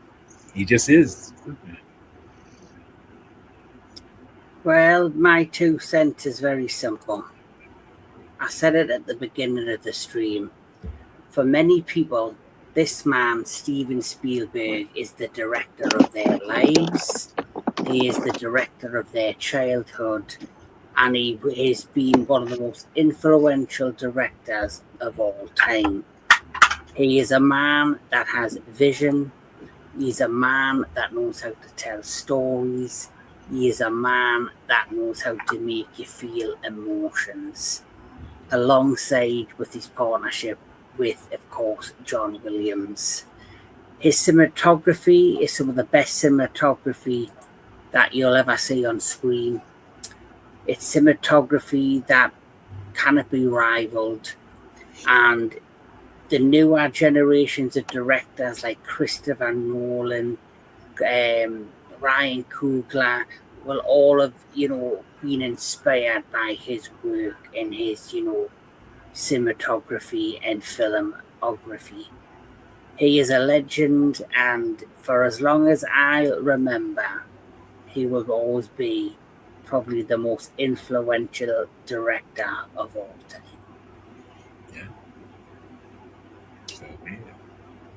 So with that said, Mr. Jedi Granville, what is coming up to Jedi Granville Productions? Well, I actually got a good mixed bag of good goodies coming up on my channel. Not to, yes, it's very good because, like I say, coming this Sunday, it was supposed to happen this past Sunday, but unfortunately, some things came up, But I will be doing a so-called rehash in terms of we're going to do me and Mr. Sci-Fi Century. We're going to be discussing the 1984 sci-fi film, Michael Crichton directed film, Runaway, which hopefully, it's one of those classics that's probably not a classic, but it is, because it's the 80s, and 80s was just crazy back then.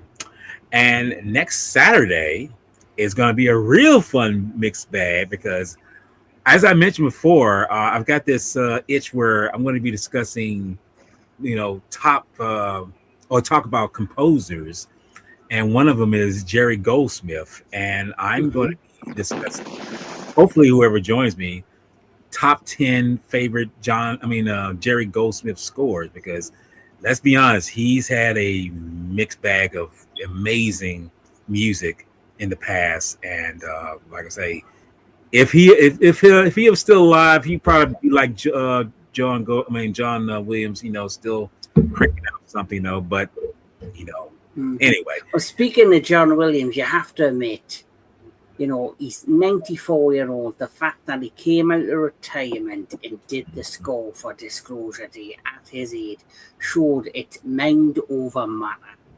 Because, I don't know another 94-year-old that would come out of retirement and film and sit in front of an orchestra in a huge auditorium and put together amazing music at his age. Like, obviously the Disclosure Day, soundtrack or score isn't his strongest, a bit like with Disclosure Day not being Steven Spielberg film's, best film. But it's memorable, it's enjoyable, and it still has that true essence of John Williams. Exactly. And that following Sunday, I have something, like I say, I have something coming up, because it's my birthday, and I'm going to do a special, as I call it, my special Jedi Grand Vale production presentation.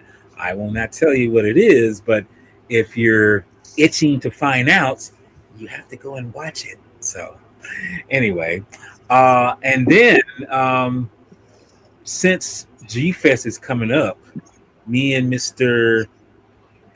Daniel Miller and Mr. Kevin Lambert are going to be heading that way the next following week. That Friday on the 3rd, I'm going to be doing a talk about my 10th anniversary of G-Fest, because that was my first time going to G-Fest. And let me just say, the experience was an overwhelming thing. And I have to say, the person that was then is no longer now.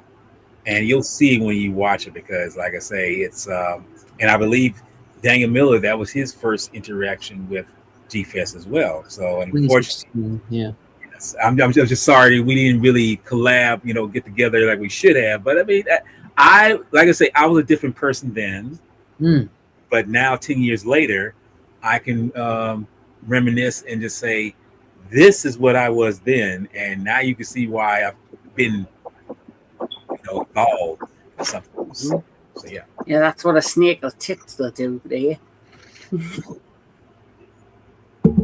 I'm joking. Okay. But literally, I have seen you evolve in the most beautiful way, Walter, over the last 3 or 4 years that I've met you. I've seen you evolve, I've seen you change, I've seen you grow, and I've seen you become a much stronger person. Yeah. And I love the fact every day if we talk, every day we have, we communicate, I see like this new element added to you.